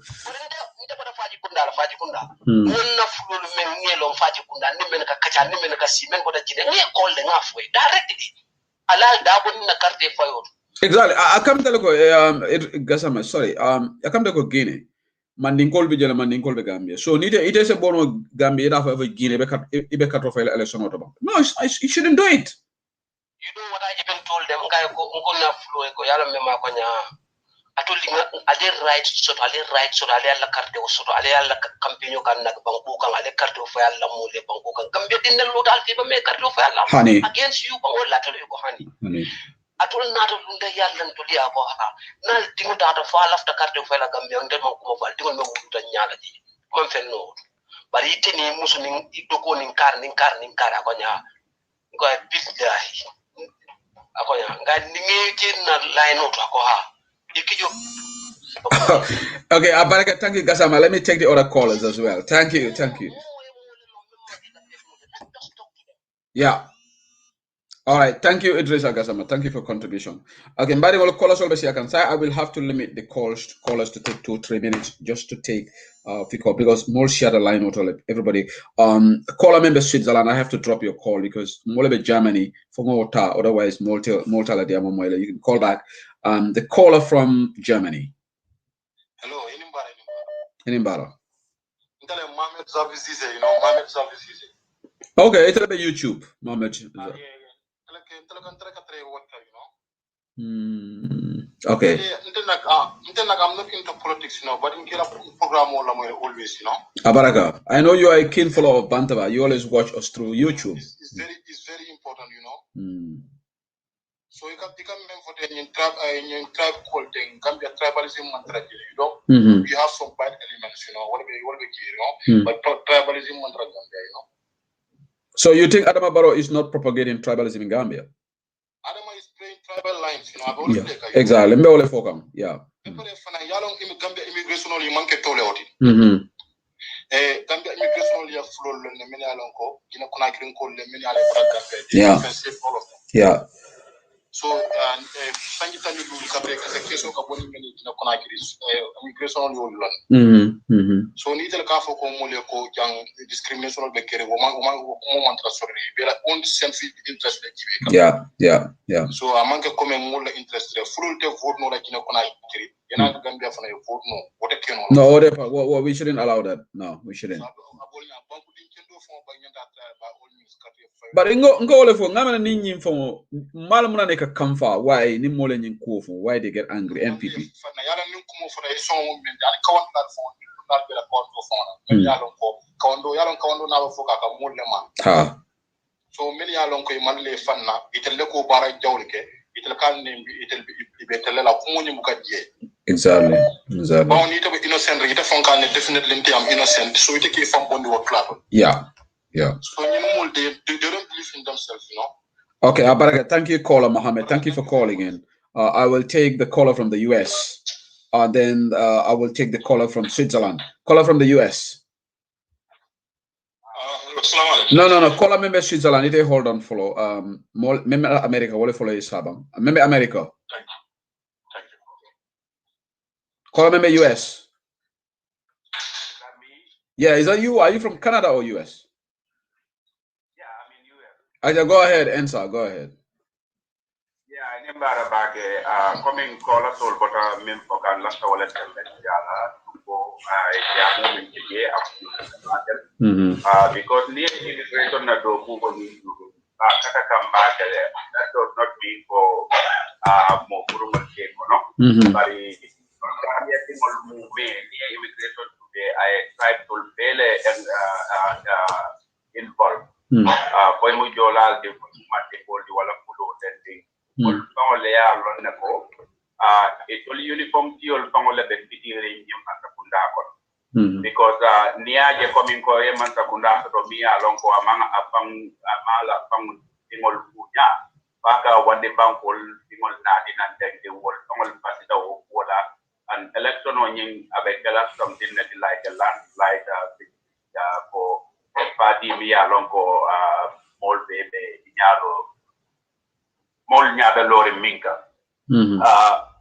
ni immigration na issuing postal be jube kabokani pin na brigama and in other places mol bije ni jube dalibalo na ko mol miliaro ko be la to ko ke ka nyamar ko like I said government na interference ka ke ba kele andu mol soto sanye miliaro ko illa pita ka do ko nyim bula ning ayatara government be interference la bari man la pita kay to di mol la miliaro ko man ke ba andu wo man mean ko mo kurumol te kono because every time an intelata no Gambia tending ndanga do ko ke immigration ete know that very well and I follow every development will be carried all sensitive position will be jedal na timingol la wolbi andu all la mobiliare keta kamil tandila wala mnyente ko banku di ya ko do bukata e manyanga tan ko director ba duma Gambia tingol pareta la kela on destiny ta coming ko de the rivers of Gambia. Because police lembang, army lembang, immigration, prison service, and SIS. All baby fitirin because the mantare bambulu because the molden nadi many along with the government in the Fourth Republic. You know the problem or the me along for I fitina denim nadi in the sense that coming for a government entire overthrow. So the same trend will be fundikan nanjan tol the main kumayan dilamba kutayan dila wala miyente ko sensitization of the market because we need that Gambia up to the grassroots level more be emilia along with the wakil mo be kunin kalabi kaje ko ni atano parola man sakunda ni na dandula kala andum Gambia puto e nana dia loko abekela the Fourth Republic wo kumaya tale Gambia dingo be daoda because Senegal pulo anin Gambia pulo bukamulu Mali pulo anin Gambia pulo bukamulu Senegal mandingo anin Gambia mandingo mamulu Mali mandingo anin Gambia tamamulu so banko manyanka jube moena ay lapita yinka te payo dundina mi ya lonko be kunyaro la andong naje coming ko mimbe nyato ma coming ko because of man la bala tende ada baro nga konne because beri nga nata nga kibale sotwa o ko ni ade pango nata o be tinya islamic dino mi ya lonko dol Gambia ko over 90% mo be dina dunkere bari ngo dina dunke dung ademari la ido na ya tinya wo muna pia mangkul ada mai nyimbe ke Gambia banko kan ko ibina jela islamo la pol lim pol biliare da taka balundi ada ma mo nyante ko dila la le bikot ay islamo la kondo man jamala tinya istetan ton kampata bulu because ada pango wala tina bulo dum ko no drama ko ka jabu ka nyato taso Gambia dingol be min advice le wala nyinti ko Gambia ti ya na pankudi yang na song wala ando nyinka te payo mo kula di mi alonko molde fundila ye pang sacrifice ka je komingo pitino mi alonko na nyaton ko mimmo aran baro dia ba wulindi kanna because adanyanta nyalo la mun kan komingo kanna dotti ko ka jebe reform bara mantaro abe siol la dundi kan nyokon because mbebe sirin janne ngawoje andung nen isyo ka punti janun timba ka puntu na mol nyanta ka diama ko mol bu kala fika nyin ko diamu par adama mu mole di mi alonko ay na social fabric nyimbe aya be tinyale andum amanyan ka kewo nyama wole akende mo jama man adama la kaji ko nyi di man la bala bari imma konka ko komin ko adama di ngola mo bi ko bi atela mun to la president andunga te ay la idol mi be ko abina be wokela ama be ke wala kendi ni min nyanta kala na banko kan very crucial and eminent anduga nyanta ka kele mi ya lonko manyanka si jube nyanta ka gambele jube na gambe putandi plato mi ya lonko anyanta kala bulu kendo mola qualification na la competence ina se disagree fundamental issues wala bari na mari qualified than the other ita mari nyanta ka karte fa wala andul Abaraka. Na candidate o nying very most qualified candidate. Thank you, Ensa Ibesi. Thank you for your contribution. Thank you. Okay, Abaraka Bake, I've got a caller from Switzerland. Enimbara, Jamalo. Ela volume totally sorry, caller. I can't hear you anymore. Sorry, I can't hear. Something happened. The volume is gone off. You please let me call you back. I think something happened there. The volume went off completely. Okay, call on you, Switzerland. Okay, call on me, Switzerland. Hello, caller. Call on me, Switzerland. You're on. Okay, what's happening? Okay, you can call back because I received your call, but you're not talking. Call me Switzerland. Call okay, let me receive it again. Caller, you're welcome. Sammy, go ahead.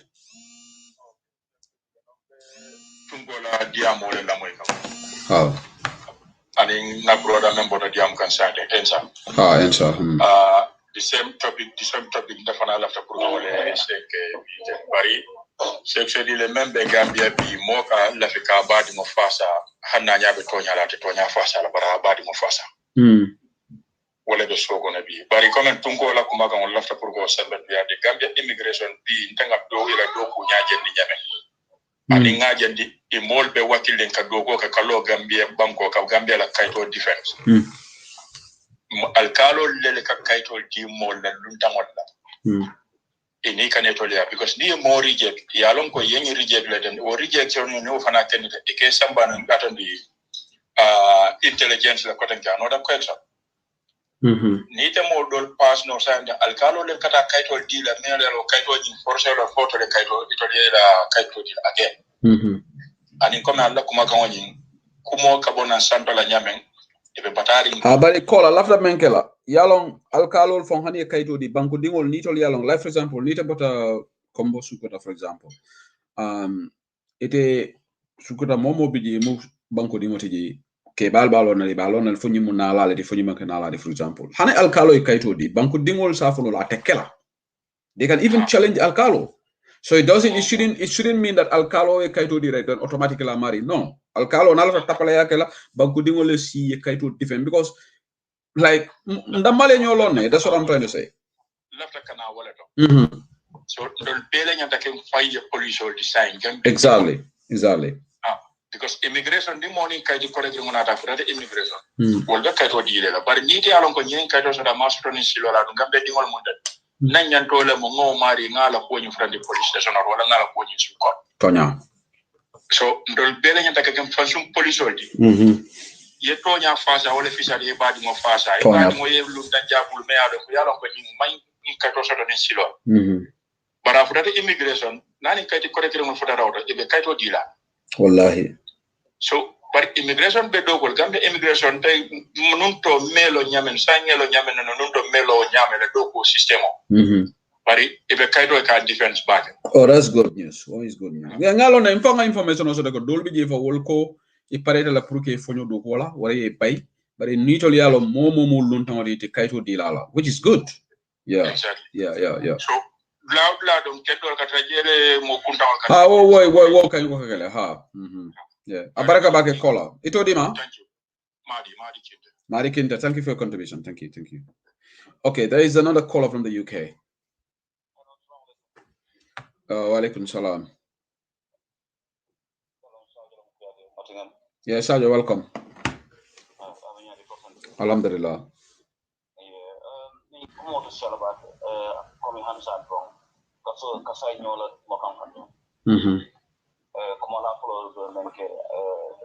About the security committee, will the fund of Battalion Barola Masapundano, and Badada Matabar. So, who could me on at the canal of Sinari payment. So, until I am a robot Gambia security forces.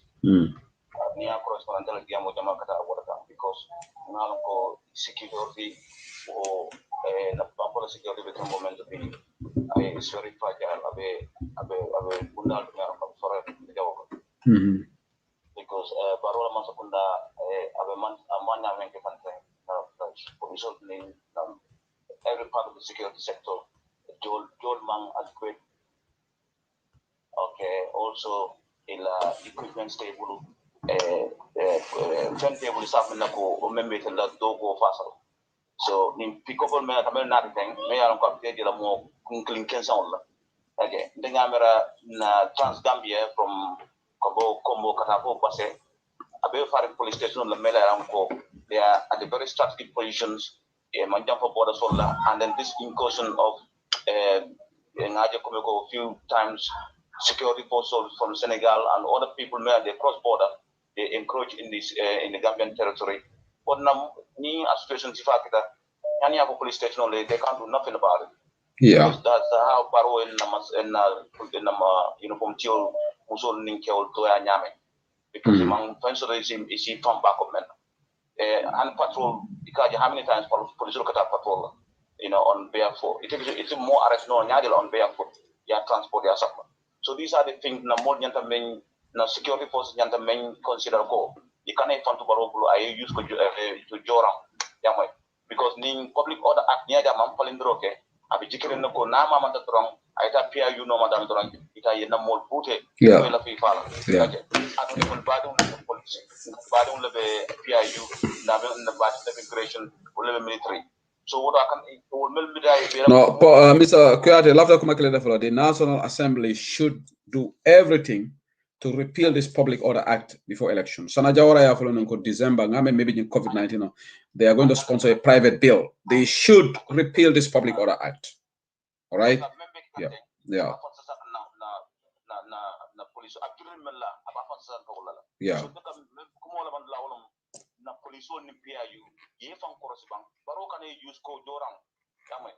Because imantal balu ni nyandi imantal balu kumayandi inalon nga kelo kete ngam fala ko don nim dokol nim fama don nim na bari on putete oto imanya sonna wala so oto be mo kan landa jam pro ko la be siare yeah baraka thank you for your good job thank you so much thank you mading la baraka baraka thank you to all the people that tune into Bantaba today. There was somebody who was calling I think there's somebody, Wally is calling. Let me call him back. And I think he will be the last caller today. So thank you to everybody that came on today to watch. Wally, I think I'll take you as the last caller. Go ahead. Yeah. So, hold on.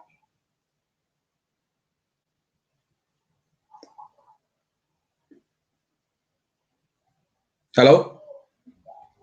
Hello, so, right? Yeah, go ahead. You're the last caller, yeah. Okay, thank you very much. Congratulations. Gambia under 20 2-1 qualified for the next stage. Oh, that's good. That's good news, yeah. Yeah, that's good. Okay, so we have a contribution to one so me along go Gambia government so and in Senegal me along go pharmacy Senegal les wala pour lui sa ko la banda ba donc alon adama baro la man sakunda silo karne de kanale ba ko mo le ko dolle adi rifle donated by Turkish government don adama baro so in media be tan ko la because ngalon ko election o kana e fem di Gambia no la hana mo man sakunda e ba ko le tollo correct so ningi nyato kundu doro jangay fuka doro do fulo na ta doro na itani mo na mo sense na ko mo le begeri so secondly se ko kilne be je wala inde jahal do man din drom ko na miraron so ni dandi wala ko UDP ko lu sapona executive lu trita dai nin good luck Jonathan Kachata na constitutional la because ndol ko UDP ko men na nata anyata ko banko mo kala mo dandi le membe keri dolo mo le ji UDP membe keri ndro ko le ni dandi mo la but signing good luck Jonathan Kachata men na banko di mon dol man perlo ko sapon to support kaje good luck Jonathan na be jole to pero UDP ko mo man te contrôler secondly ngaje fanan ko take afoko UDP some if all for you lo ada bo delegation for Nigeria but how true we don't know so it's better than kumi aliati amu UDP nyata taka kumi ko ba ko dum sulata men na most followers sulata ko pol al kabo moli ka jette se wono moli alo membe keri membe tuma man ko ni adama barola man sakunda ya jambe man sakunda ni dol ning mol kachata menna dol da lon na membe keri dol da fa amna kuni ngaji ñu solto so lafta ko contribution o mun ko la ko sala di nalon ko idol la lo la mun ko leti ani idol ning budlo Jonathan e mun kacha ani mun be keri dol ning dak na contribution o ko ay tan mo la da okay abaraka Wali okay a good point already but I think UDP opposition has been on the news maybe MMM for UDP probably comes up with a press release but because this is inter-party talks so media houses or UDP opposition is very explicit on this. Where we are going to take the from like okay from Bangaba then UDP has this is their stand this is so and so and so on we can understand that this is the place where UDP has dialogue with them this is their conclusion this is the dialogue we have no information from them now understand that I go into welcome us okay, let me tell you. I think the UDP executive they are listening. Amadou Skatajane and Yanks Dabo in charge of the media, they must be listening, and they will take your proposal on board. But generally, the UDP opposition is very clear that UDP don't want any dot to be changed from the draft constitution. All on stalemate, wala na kambe ko mansuleje because Citizen Alliance aning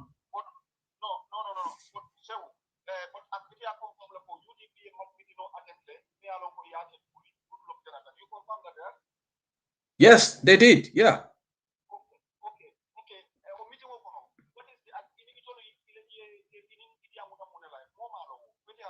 But that's what I'm trying to tell you. Yalong Wali, Munabekekan, Yalong Ning, this was not a conversation between only UDP and Jonathan. Jonathan invited somebody from GMC.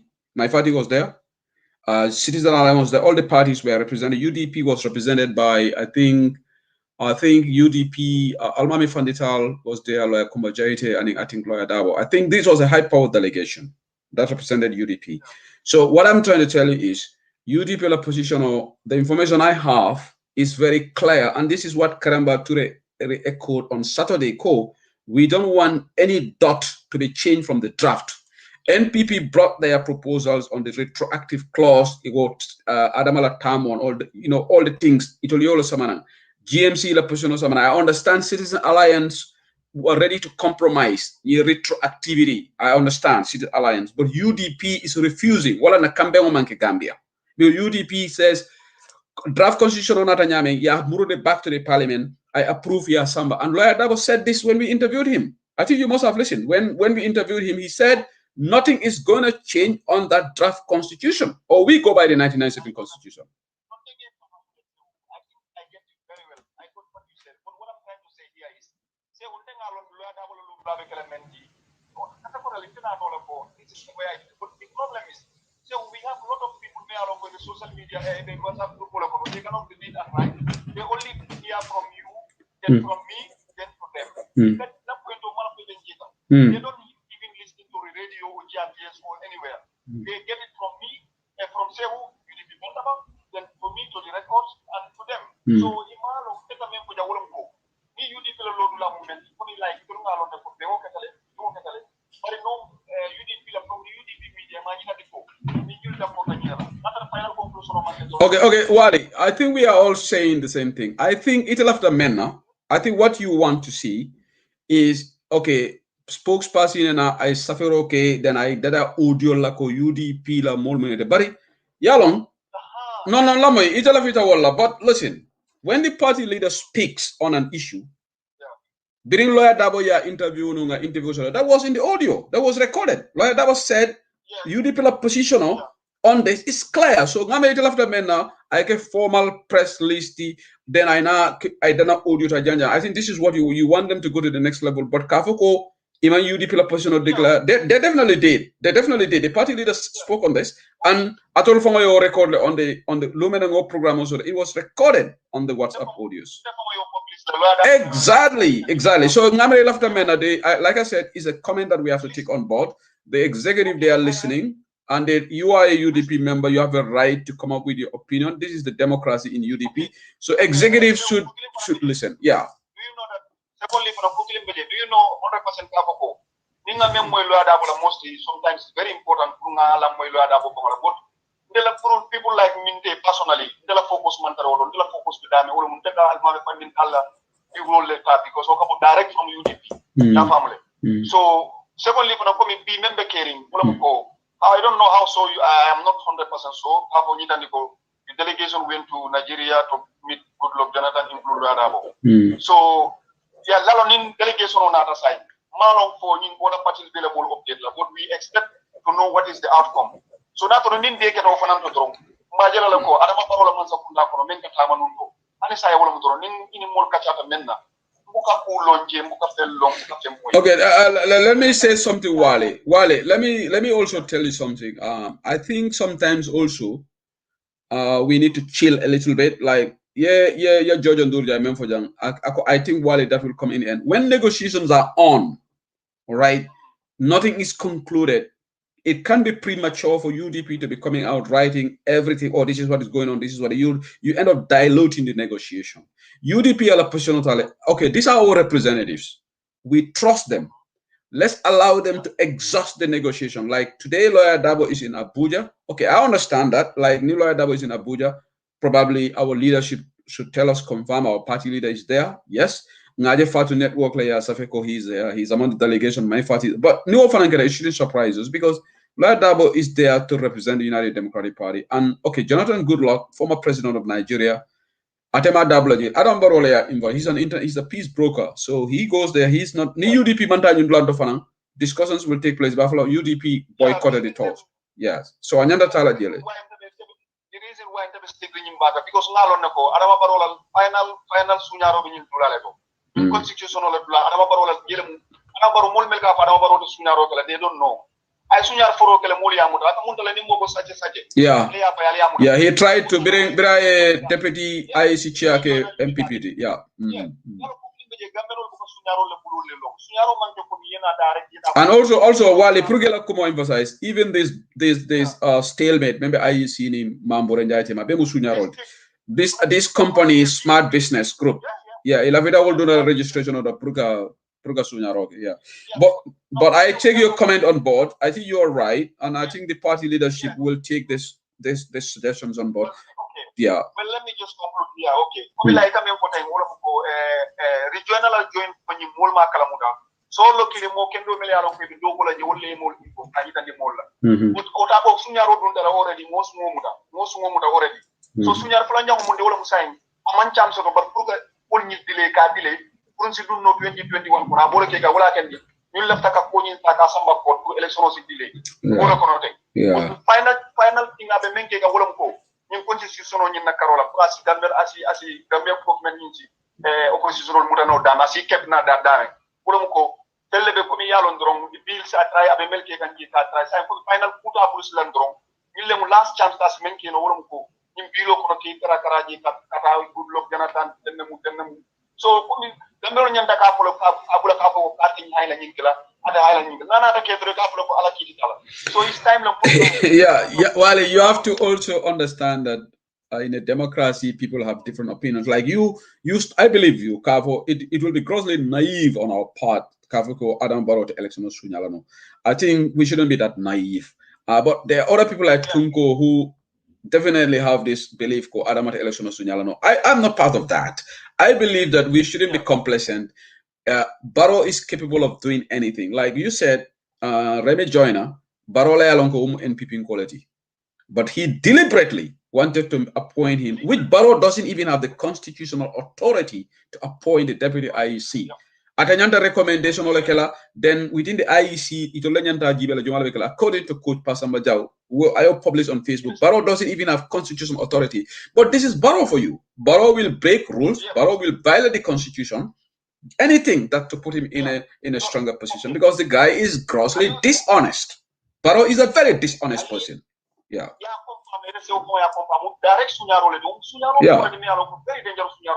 know that manipulation of voter registration. And Barrow 100%. Now the Sunyarokela and Yantekela register. Let me tell you one thing. Registration all the time. President of Sunyaroke Watole registration. Amanke Dawda did it. Sport canteen bank cream karababa registration all the time on making the mealongo. We all need to focus. Thank you, Wally. Thank you very much. Thank you, my brother. Thank you. You're doing a good job as well. Thank you. Wally Junior, thank you. Our appointment for Jan, we take it on board. I think the UDP executive should take that on board. Like Kanamol update things. I think Dr. Amar Skadajane, Young Stabo, Melialongo, they Albami Fandital.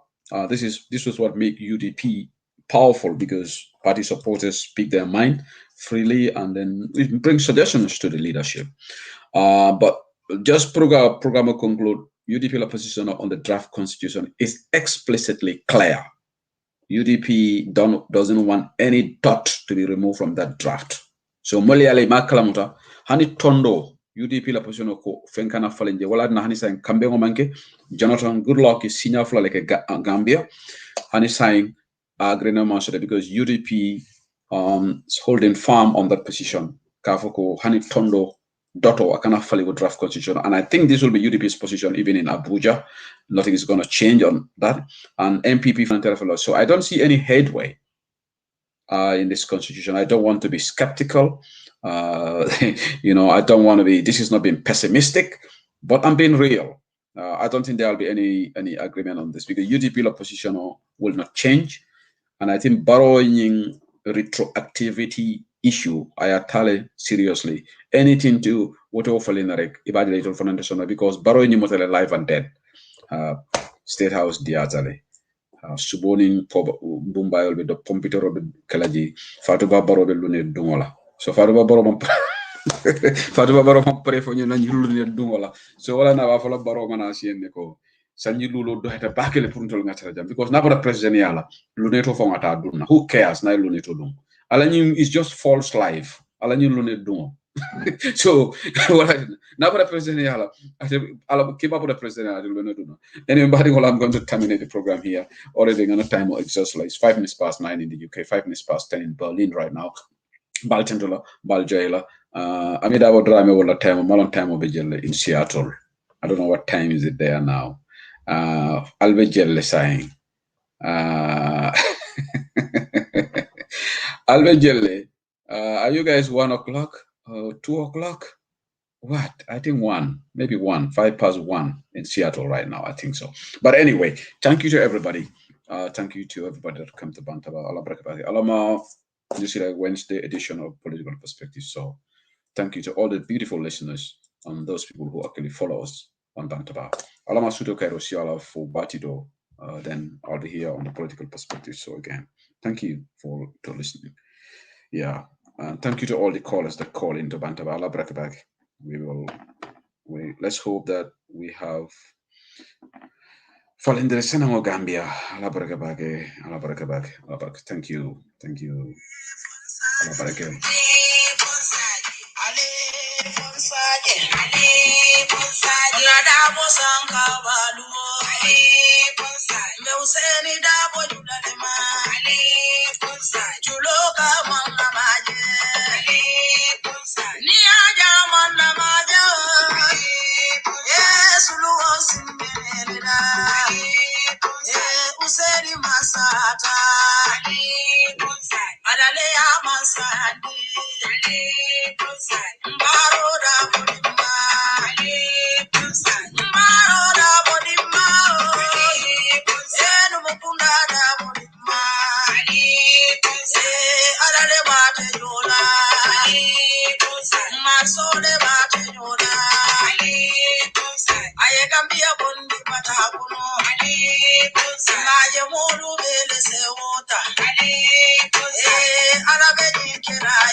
Abaraka benta bara nyani abaraka thank you abaraka dole thank you.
Okay, I'm gonna end the broadcast in 30 seconds. Allah barakatuh. Thank you for Arabalu, inshallah.